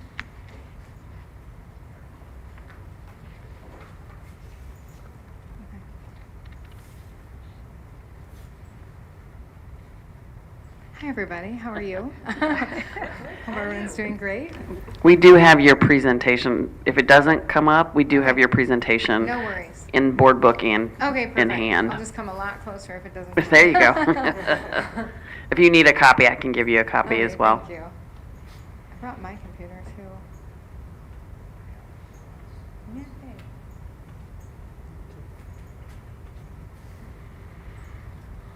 There it is. No, no worries. Thanks so much. Okay, if you're like me and when you saw this come across your email and you said a communications trip to Disney, let me tell you that I was in the same boat in May when I received an email. I thought that Arctic Fox was trying to scam me until I realized it was my personal email. And then I was like, wait a minute, is this real? Could this really be happening? I get trip proposals for improv all the time, but never communications. So once I looked into it, I was very excited. And my purpose of this presentation is just telling you the opportunity that Oxford has been given to tell you how this aligns with our strategic plan goal number 2, to share the itinerary with you, to share the cost, and all of the safety procedures that we will use on the trip. First of all, what I want to say is this trip is to take a class at Magic Kingdom that is called Teamwork the Disney Way. Students are going to learn from Disney professionals and actually take a course that Disney employees take within their first week on the job. It's exciting. They do have educational standards that match the national standards, but I also like the ones that pointed out that cast members have to work together every day towards a common goal. Why? Because they're making magic for everyone. They also have learning objectives, and a few that I want to point out are things that I really relate to, is to make sure that your team is highly effective, to make sure that you have shared responsibility, to make sure that you have collaboration skills. Also, looking at the continued objectives, I do like the ones that say discover how diversity of thought strengthens your team. That one really, I just relate so well to that one. And learning the value of communication. That's great for our kids. In-park activities, this is what really got me excited, is that not only do we go and take the class, but then Disney provides us with challenges the entire time we are there. So if we are in Magic Kingdom, they're giving them teamwork challenges so that they can use the information that they just learned in their 3-hour class around the park. And they'll do that for every park that we visit. I think that makes this trip a little bit more special and a little bit more fun for the kids to come together and have these challenges together. They are also willing to look at my curriculum for my communication improv and my public speaking 1 and 2 and create challenges specifically to my curriculum for the students when we're there and when we come home. How does this relate to my class? And how does this relate to our goal number 2, knowledgeable critical thinkers and communicators? In my class, number 1, hands down, interpersonal communication is so important. How we communicate with ourselves, how we treat ourselves every day, and what we do with that in our future matters. I also wouldn't have looked at this field trip if I didn't think it was something that these kids could learn from and use in their future. Soft skills. This is something over and over again our students struggle with. Just basic eye contact. Learning that they have a voice and that that voice truly matters. Their body language, ethics, valuing others. That's a good one, always. Forms of communication, they'll go over all 4. They'll also go over the types of communications with our students that I also mirror these in class with them. One thing that I really appreciate about it is the strengths and weakness portion, knowing when to lead, knowing when to be a part of the team. I tell my students in the beginning, the only person you're competing with is you. You may not be able to communicate like another person in that class, but you can be you, and you can use the strategies that I'm teaching you to make yourself better. Find what you're comfortable with and use it. And of course, add imagination. It's one of my favorite things. In my class, we call it creativity, but I kind of like the Disney way of the imagination, so we'll go with that for the presentation. Our itinerary includes day 1, leaving after exams. What better way to celebrate the end of a semester than to go get on a plane? So parents would take the students down to the airport for us after exams. Myself and 2 other chaperones would meet them there. After being on several DECA trips over the last few years, we have mastered the airport with students. We send 1 staff member through security, the other one waits with all the students, and then another staff member will go halfway, and then the last one to bring up the rest of the students at the end so that we safely travel through the airport entirely together. When we arrive in Orlando, we'll be transported by a Mears bus, and we will go at All-Star Music Resorts. We'll have a strict 10 o'clock curfew. I'll talk about that in a few moments. Day 2 is Magic Kingdom. We have a bright and early 7 a.m. sharp start. That is when we arrive at we leave to arrive at our teamwork class. 2 meals provided that day. Student challenges all day throughout that park as well. And when we get back after the fireworks, of course, I know that would be important not to miss, is our 11 o'clock curfew, so a little bit later because Magic Kingdom is open for like 17 hours. Not that we're going to be there the whole 17 hours, but if we wanted to, we could be. So 11 o'clock curfew. Day 3, Hollywood Studios. Board the bus. Teamwork activities all day, 2 meals included again. Come back a little bit earlier, 10 o'clock curfew in the hotel. Day 4 is Epcot, same as the other 2 days. And day 5, we are looking at adding Epic Universe, which if you don't know, it is a new park at Universal that just opened in May. Students would be very excited about that opportunity since it would be brand new for most of them. So we'd go there and we would do what we consider Mrs. Brown's Epic Communication Challenge. And that day meals would be on their own because it's not a Disney park, but that's okay, we won't tell Disney, it's okay. Day 6, we will have a reflection breakfast where they will also create a video blog talking about what did they learn on the trip, how does it connect to our class at home, and how will that help them prepare for their future. Then we'll head back to Disney Springs to have a little lunch and then come home. Details, January 16th through the 21st of 2026, 2 school days will be missed, that is all, over that weekend. The cost will be between $2,000 and $2,200 because that depends right now on when we book and what that looks like, with the hotel and the airfare probably being the most. So airfare, bus transportation, 2 meals per day, class and activities at 3 Disney parks, 1 day at Epic Universe, booking with Disney because that ensures us to get the best cost because they are the ones from Imagination Campus that reached out to me. They will have us work with their travel company to make sure that we're getting the discount on the hotel, the discount on the tickets, and providing the best we can for our students. 15 students. The teamwork classes is a small class. They encourage you to have anywhere from 15 to 20 because in a team they want to teach them how that close-knit community works. So that's what we're going to shoot for, 3 chaperones, all of them being staff members. And a nice benefit of this for their future is students can list this class as training on a resume or college applications because it is a professional level class. It would also look good because I will be having them meet with some people from the intern and college program as well while we are there. Student safety, most important thing to us. 1 to 5 adult to student ratio. Night check, students must make their curfew. That means when a chaperone goes to the door, they are checked in. Every single person comes and says goodnight. Make sure everybody's in the room. Make sure everything is all good. They are all set. Chaperone is all Oxford staff. We will be available 24/7. Chaperone rooms will be at both ends of the hallway of our students. If it is a square, like some hotels, we will be on every side that our students are involved, and we will either be on the ends and in the middle or right directly between all of the rooms so that everybody has one of us within a door reach of their rooms. Disney resorts and parks have their own police. They do have uniformed police officers that are present all day and all night at the resorts. Resorts and parks have security screening that include bag checks and security technology that is almost identical to what we use here at Oxford. All Disney workers are trained in emergency response. That includes medical emergency and threats. And we are only attending 1 park per day. In my opinion, that just makes it a much safer environment. Plus, with doing the challenges every day, I think that makes it better. but not having the students get on multiple buses to go through security every single time, I feel better having them all in one place for the whole day. So I did tell you that it was a surprise to me when it came through my email and I thought I was being pranked by Oxford, but I wasn't, because Jordan Hung, a Oxford class of 2021 graduate, our Oxford Cup winner that year, whoop whoop, is working currently at Disney. I am lucky enough and blessed that she's also dating my oldest son. She is down at Disney World currently working as a creative product design intern.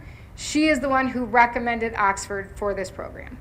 So when I saw the email come through and then I thought about it, I emailed her and I said, is this person real? And she sent me back all the credentials and she's like, you have to check this out. This is an incredible opportunity. And if you can read her quote, during her internship, she has been able to work and collaborate with all lines of business within the company, from Imagineering to the frontline cast members. The heart of Disney is carried in every cast member in ensuring the story stays alive. She's excited for Oxford students to experience a once-in-a-lifetime opportunity to truly see how the magic comes alive. She's having a wonderful opportunity. She's learning so much. It's just incredible. So for our students to also get to meet with her and see where she lives, what she does, and everything like that would be really incredible as well. So thank you for considering us. Any questions? Can I come as a chaperone? Sure. So, I'm not going to lead into my vote on this by any means, but I absolutely love this. Thank you. Thank you. And I wrote it down to bring up, and you already did it. So I love the fact that you're going to engage with the Disney College program. Yeah. I've had nieces and nephews go through that, and it is hugely beneficial and eye-opening. I would also encourage you to ask them for information on the Disney Institute. So as continued learning, as they go through college and even into the professional careers, you can schedule and sign up for the Disney Institute and get certifications, which is amazing. I did their PD this summer. Yeah. Yeah, right? it was wonderful. Yeah, and it would be great to hear stories on how they like Epic Universe. Right, So- absolutely. Absolutely. I did point out to Brad Bigelow, so I'll point out to all of you, they do offer staff Disney Imagination campus experiences as well, just saying. Hint, hint, nudge, nudge. There you go. That's right.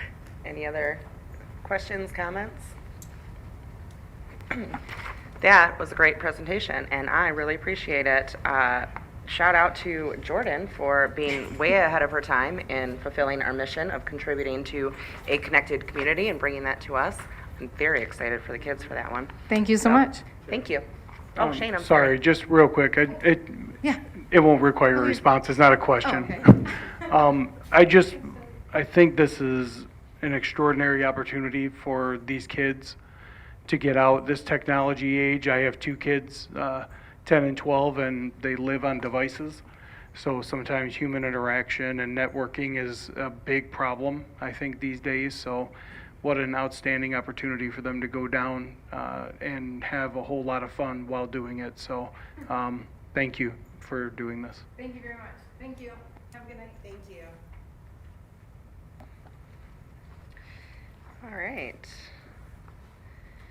Back to the housekeeping items. Item E, we have our OVA course approval. Would anybody like to make that motion? Mike, thank you. Move to approve adopting the OVA courses as presented. Support. Mike Whitney, thank you. Discussion? All those in favor? Aye. Any opposed? Motion carries. Item F, again, we had this presentation last meeting. Someone like to make that motion? Mike Whitney, Move thank to you. approve adopting the district catalog as presented. Support. Ann, thank you. Discussion? All those in favor? Aye. Any opposed?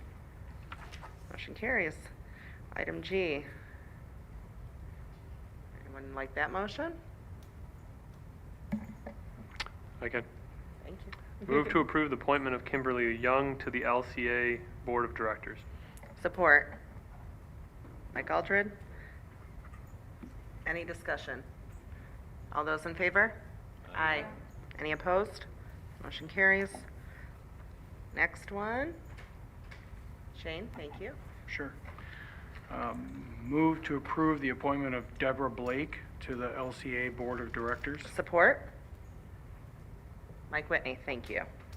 Discussion? All those in favor? Aye.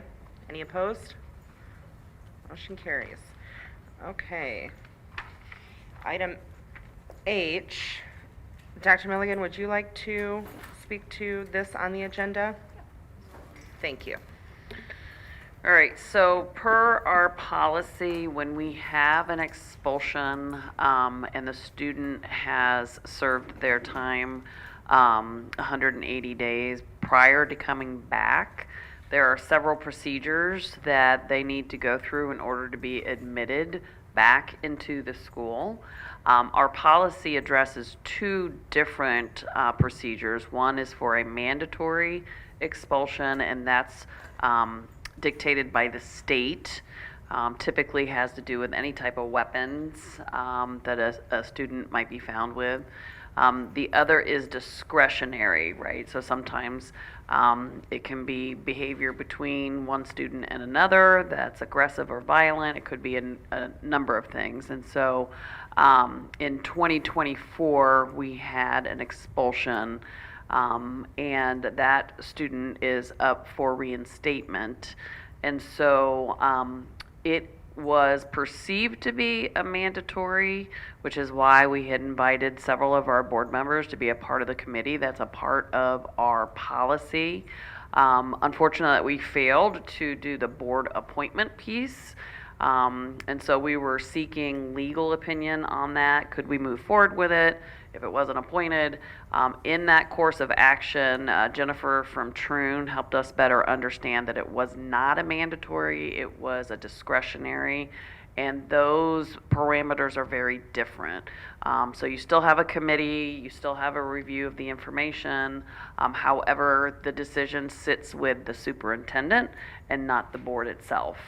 However, hopefully we will never need this, because if something's a mandatory expulsion, it means that we had a really serious situation in the school, in any school.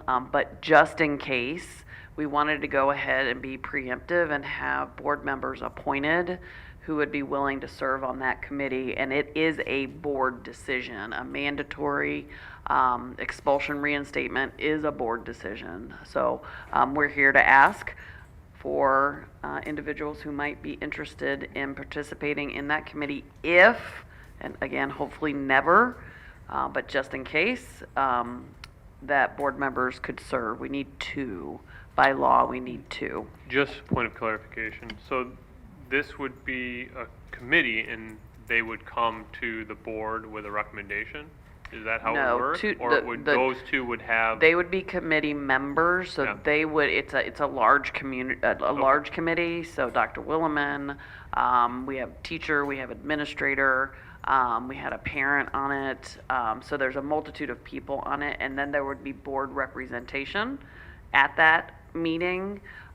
You discuss all the factors, all the information, you make a recommendation, and then the board members would bring it to the board table for discussion. I don't know if that would require a closed session, because closed sessions typically have to be requested by a parent. So we'd cross that bridge when we come to it. But the committee would make the recommendation. would make the recommendation to That the would come board, to and the then we board. would make the decision. That's correct. Okay, that's what I. Yeah. Sarah Beth, you're interested? And additionally, we don't have to do this. This is a preemptive, request of Dr. Milligan that we do it just in case. We can also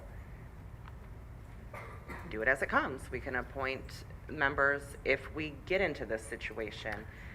Obviously, there's going to be turnover in the next couple of years, and hopefully not.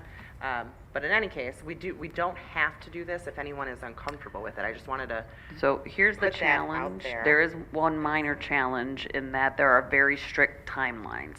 So once we receive, and it's not just Oxford students, we might get a transfer student that was mandatorily expelled from their school district, and once that expulsion, they might have moved into Oxford, we get the request, and within 10 days, we have to have everything turned around, which may or may not align with a board meeting. So that's where it gets a little tricky. So I think better safe than sorry, I guess. Okay, and so would this recommendation be, I mean, one of our regular, but I mean, if you want to be preemptive, right, this would be like the beginning when we do appointments, committee appointments. So this committee only convenes Right. if we have a But I'm situation. saying we're preemptive now. The recommendation would be that we're preemptive every year, correct? It could be. I mean, that's, I imagine, right? Yeah, that would make good sense to. If we're doing it now, it wouldn't make sense Right, for every January. next year not to continue that. Address the committee as other committees. Right. Representation, kind of like the safety committee. And I know that it's just in if we need it. Yeah. But it would make sense to me, I guess. I'd be willing to serve. Okay, so far we have 2, Yeah, I'd be willing to serve. 3.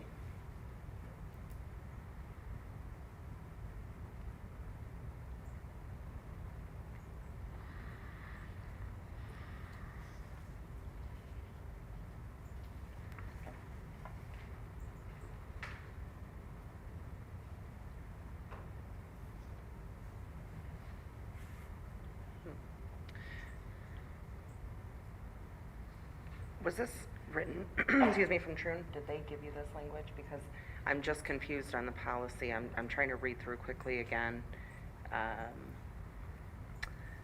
In That the terms- board. is 5206. that- Yeah, the board will appoint a reinstatement committee consisting of 2 board members, 1 administrator, 1 teacher, and 1 parent. We don't have to, do we have to spell out the rest of the committee members in Mm-mm. this? Mm-mm.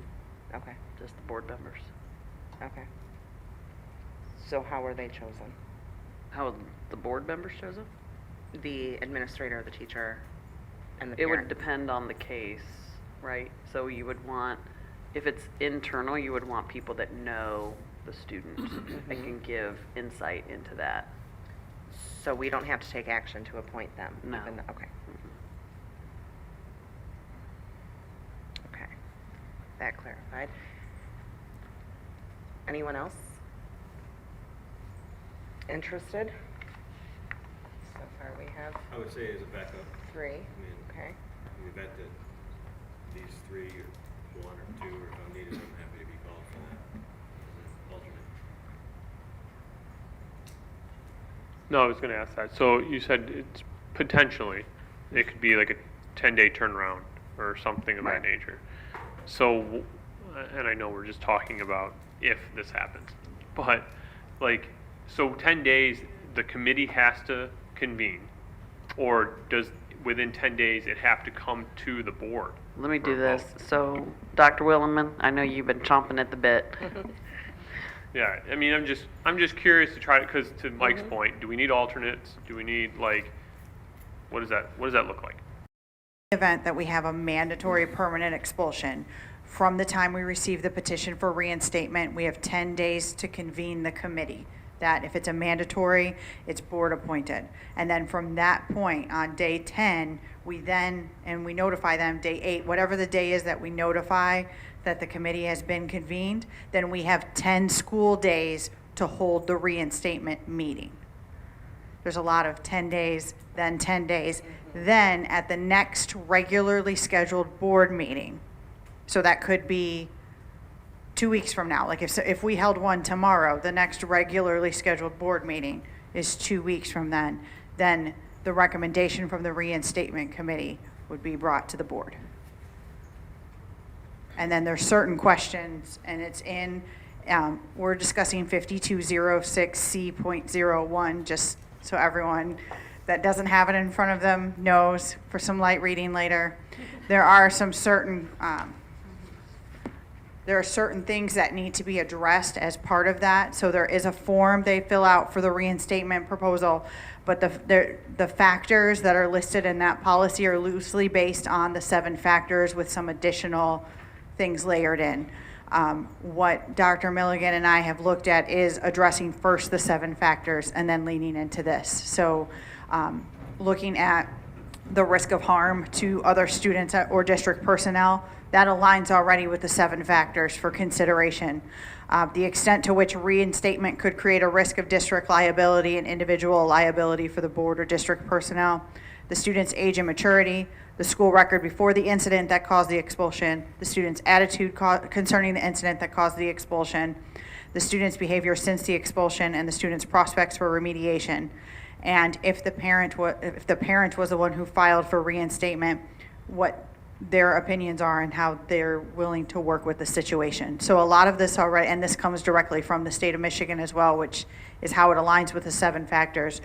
But with all of that, that would have to be clearly explained to anything that came to the board. And that would be part of what the committee would do, which would be myself, 2 board members, a school administrator, a teacher, and a parent of a current Oxford Community School student. Thank you. That was very helpful. What was the policy number again? 5206C.01. Okay. Thank you. All right. While we have Dr. Williman, any other questions or clarification on the policy and the procedure itself? Okay. If anybody would like to make a motion, you can go ahead, or we can keep having discussion. I'd move to appoint Shane Gibson and Ann Atchison to the reinstatement committee. Mike Aldred, support. Thank you. All right, discussion on that one.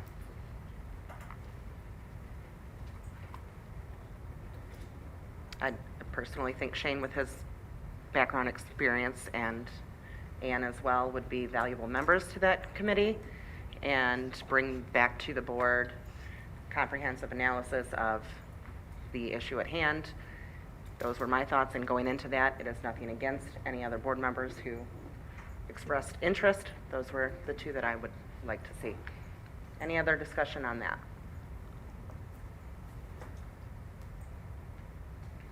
Okay, this is a roll call vote, and Mike, you are acting secretary. Got it. Ms. Campioni?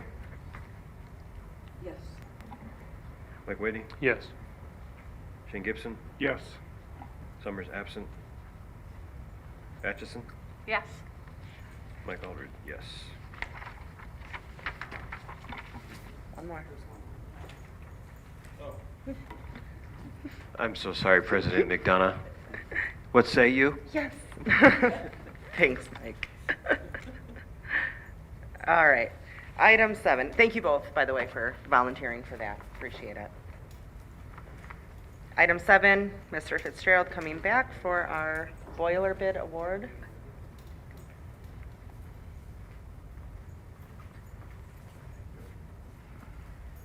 Good evening again. This is the first reading for it's a Clear Lake boiler, elementary replacement. Clear Lake building has 2 boilers that are approaching 20 years old. One is at the moment not functioning, the other's on its last leg. So these are, both the boilers out there are known as Raypak boilers, and this is a replacement for a modern version of it. So we are purchasing it from a vendor, requesting purchasing from the vendor Johnson Wood LLC. We're in compliant with our board policy 3301 and state regs. They are the low bid provider, and they happen to have this pricing based on a cooperative contract as well, so we're kind of double covered from the perspective of the state regs. So we will be requesting at the September 9th board meeting to that the board authorize the administration to purchase the boiler from Johnson Wood LLC for $38,180, and for an additional $3,900 for contingency, for a total of $42,080 of authority. Any questions? Questions? Shane? Just real quick, the 42,000, going further down to the, I think it was the quote for them, is how, I guess my question is, how do we plan on paying for it? Meaning if, are we going to be paying with like a check? Are we going to be paying with credit card? Are we going to be paying, like, how would we For plan on that paying dollar amount, we'll this? probably ACH it to them. Okay, I'm just making sure, because I saw in a few of these that they had 3%, 4% added for any credit card payment. Yeah, I just wanted as to a make sure. As a practice, we don't, if the credit card requires an additional fee on top of it, we won't use that process. Perfect, okay. Any other questions, comments? Just one more that I had. With the quote, it did say it was only good for 15 days. I'm assuming you've already spoken to them because the quote date was from June. They will still honor this Yeah. price into Yes, they will. September. Thank you. All right. Thank you very much. We will be voting on that one at the next meeting, so if any additional questions arise, feel free to send those into the Q&A. All right. Unscheduled public comment. Justin? Thank you.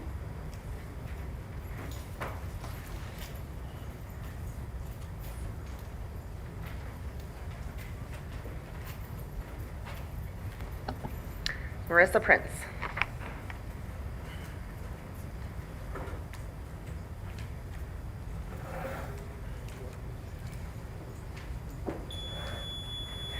Done. I went from like 50 minutes to none.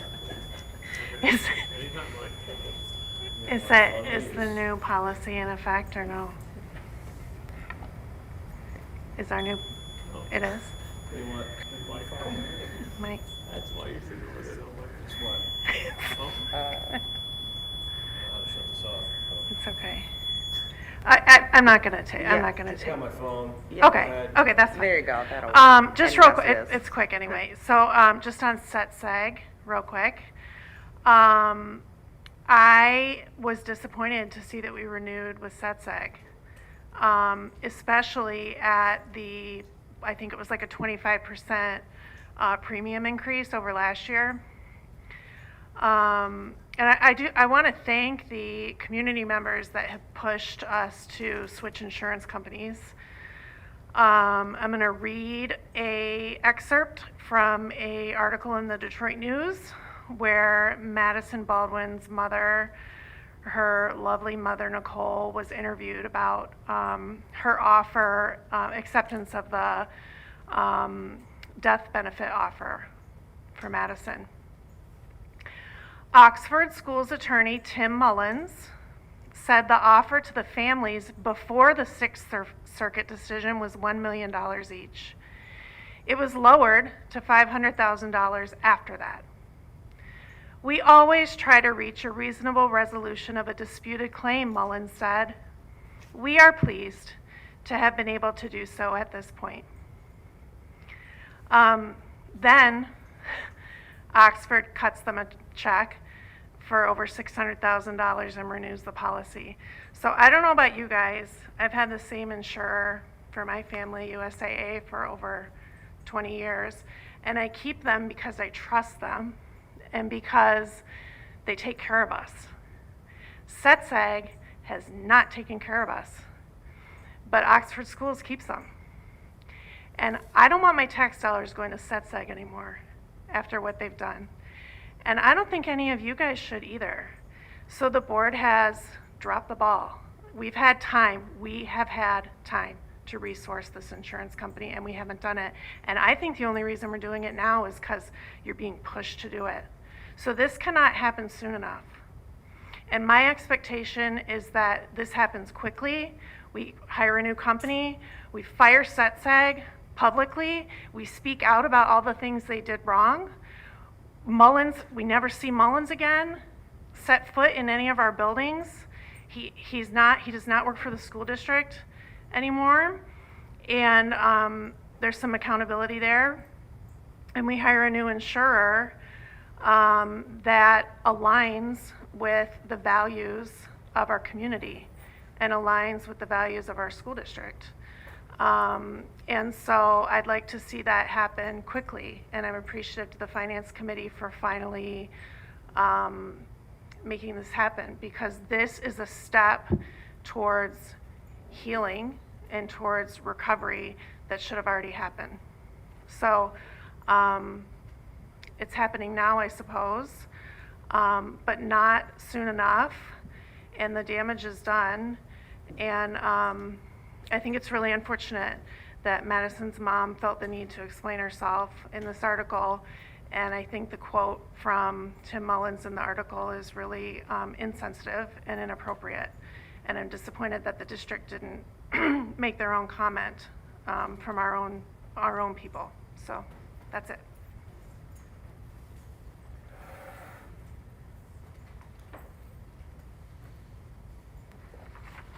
Thank you, Marissa. Item 9, we have our scheduled activities. We have Labor Day break, Student Count Day coming up on October 1st, and our next board meeting on September 9th. Any administrative clarification, Dr. Milligan? No? Any final board comments?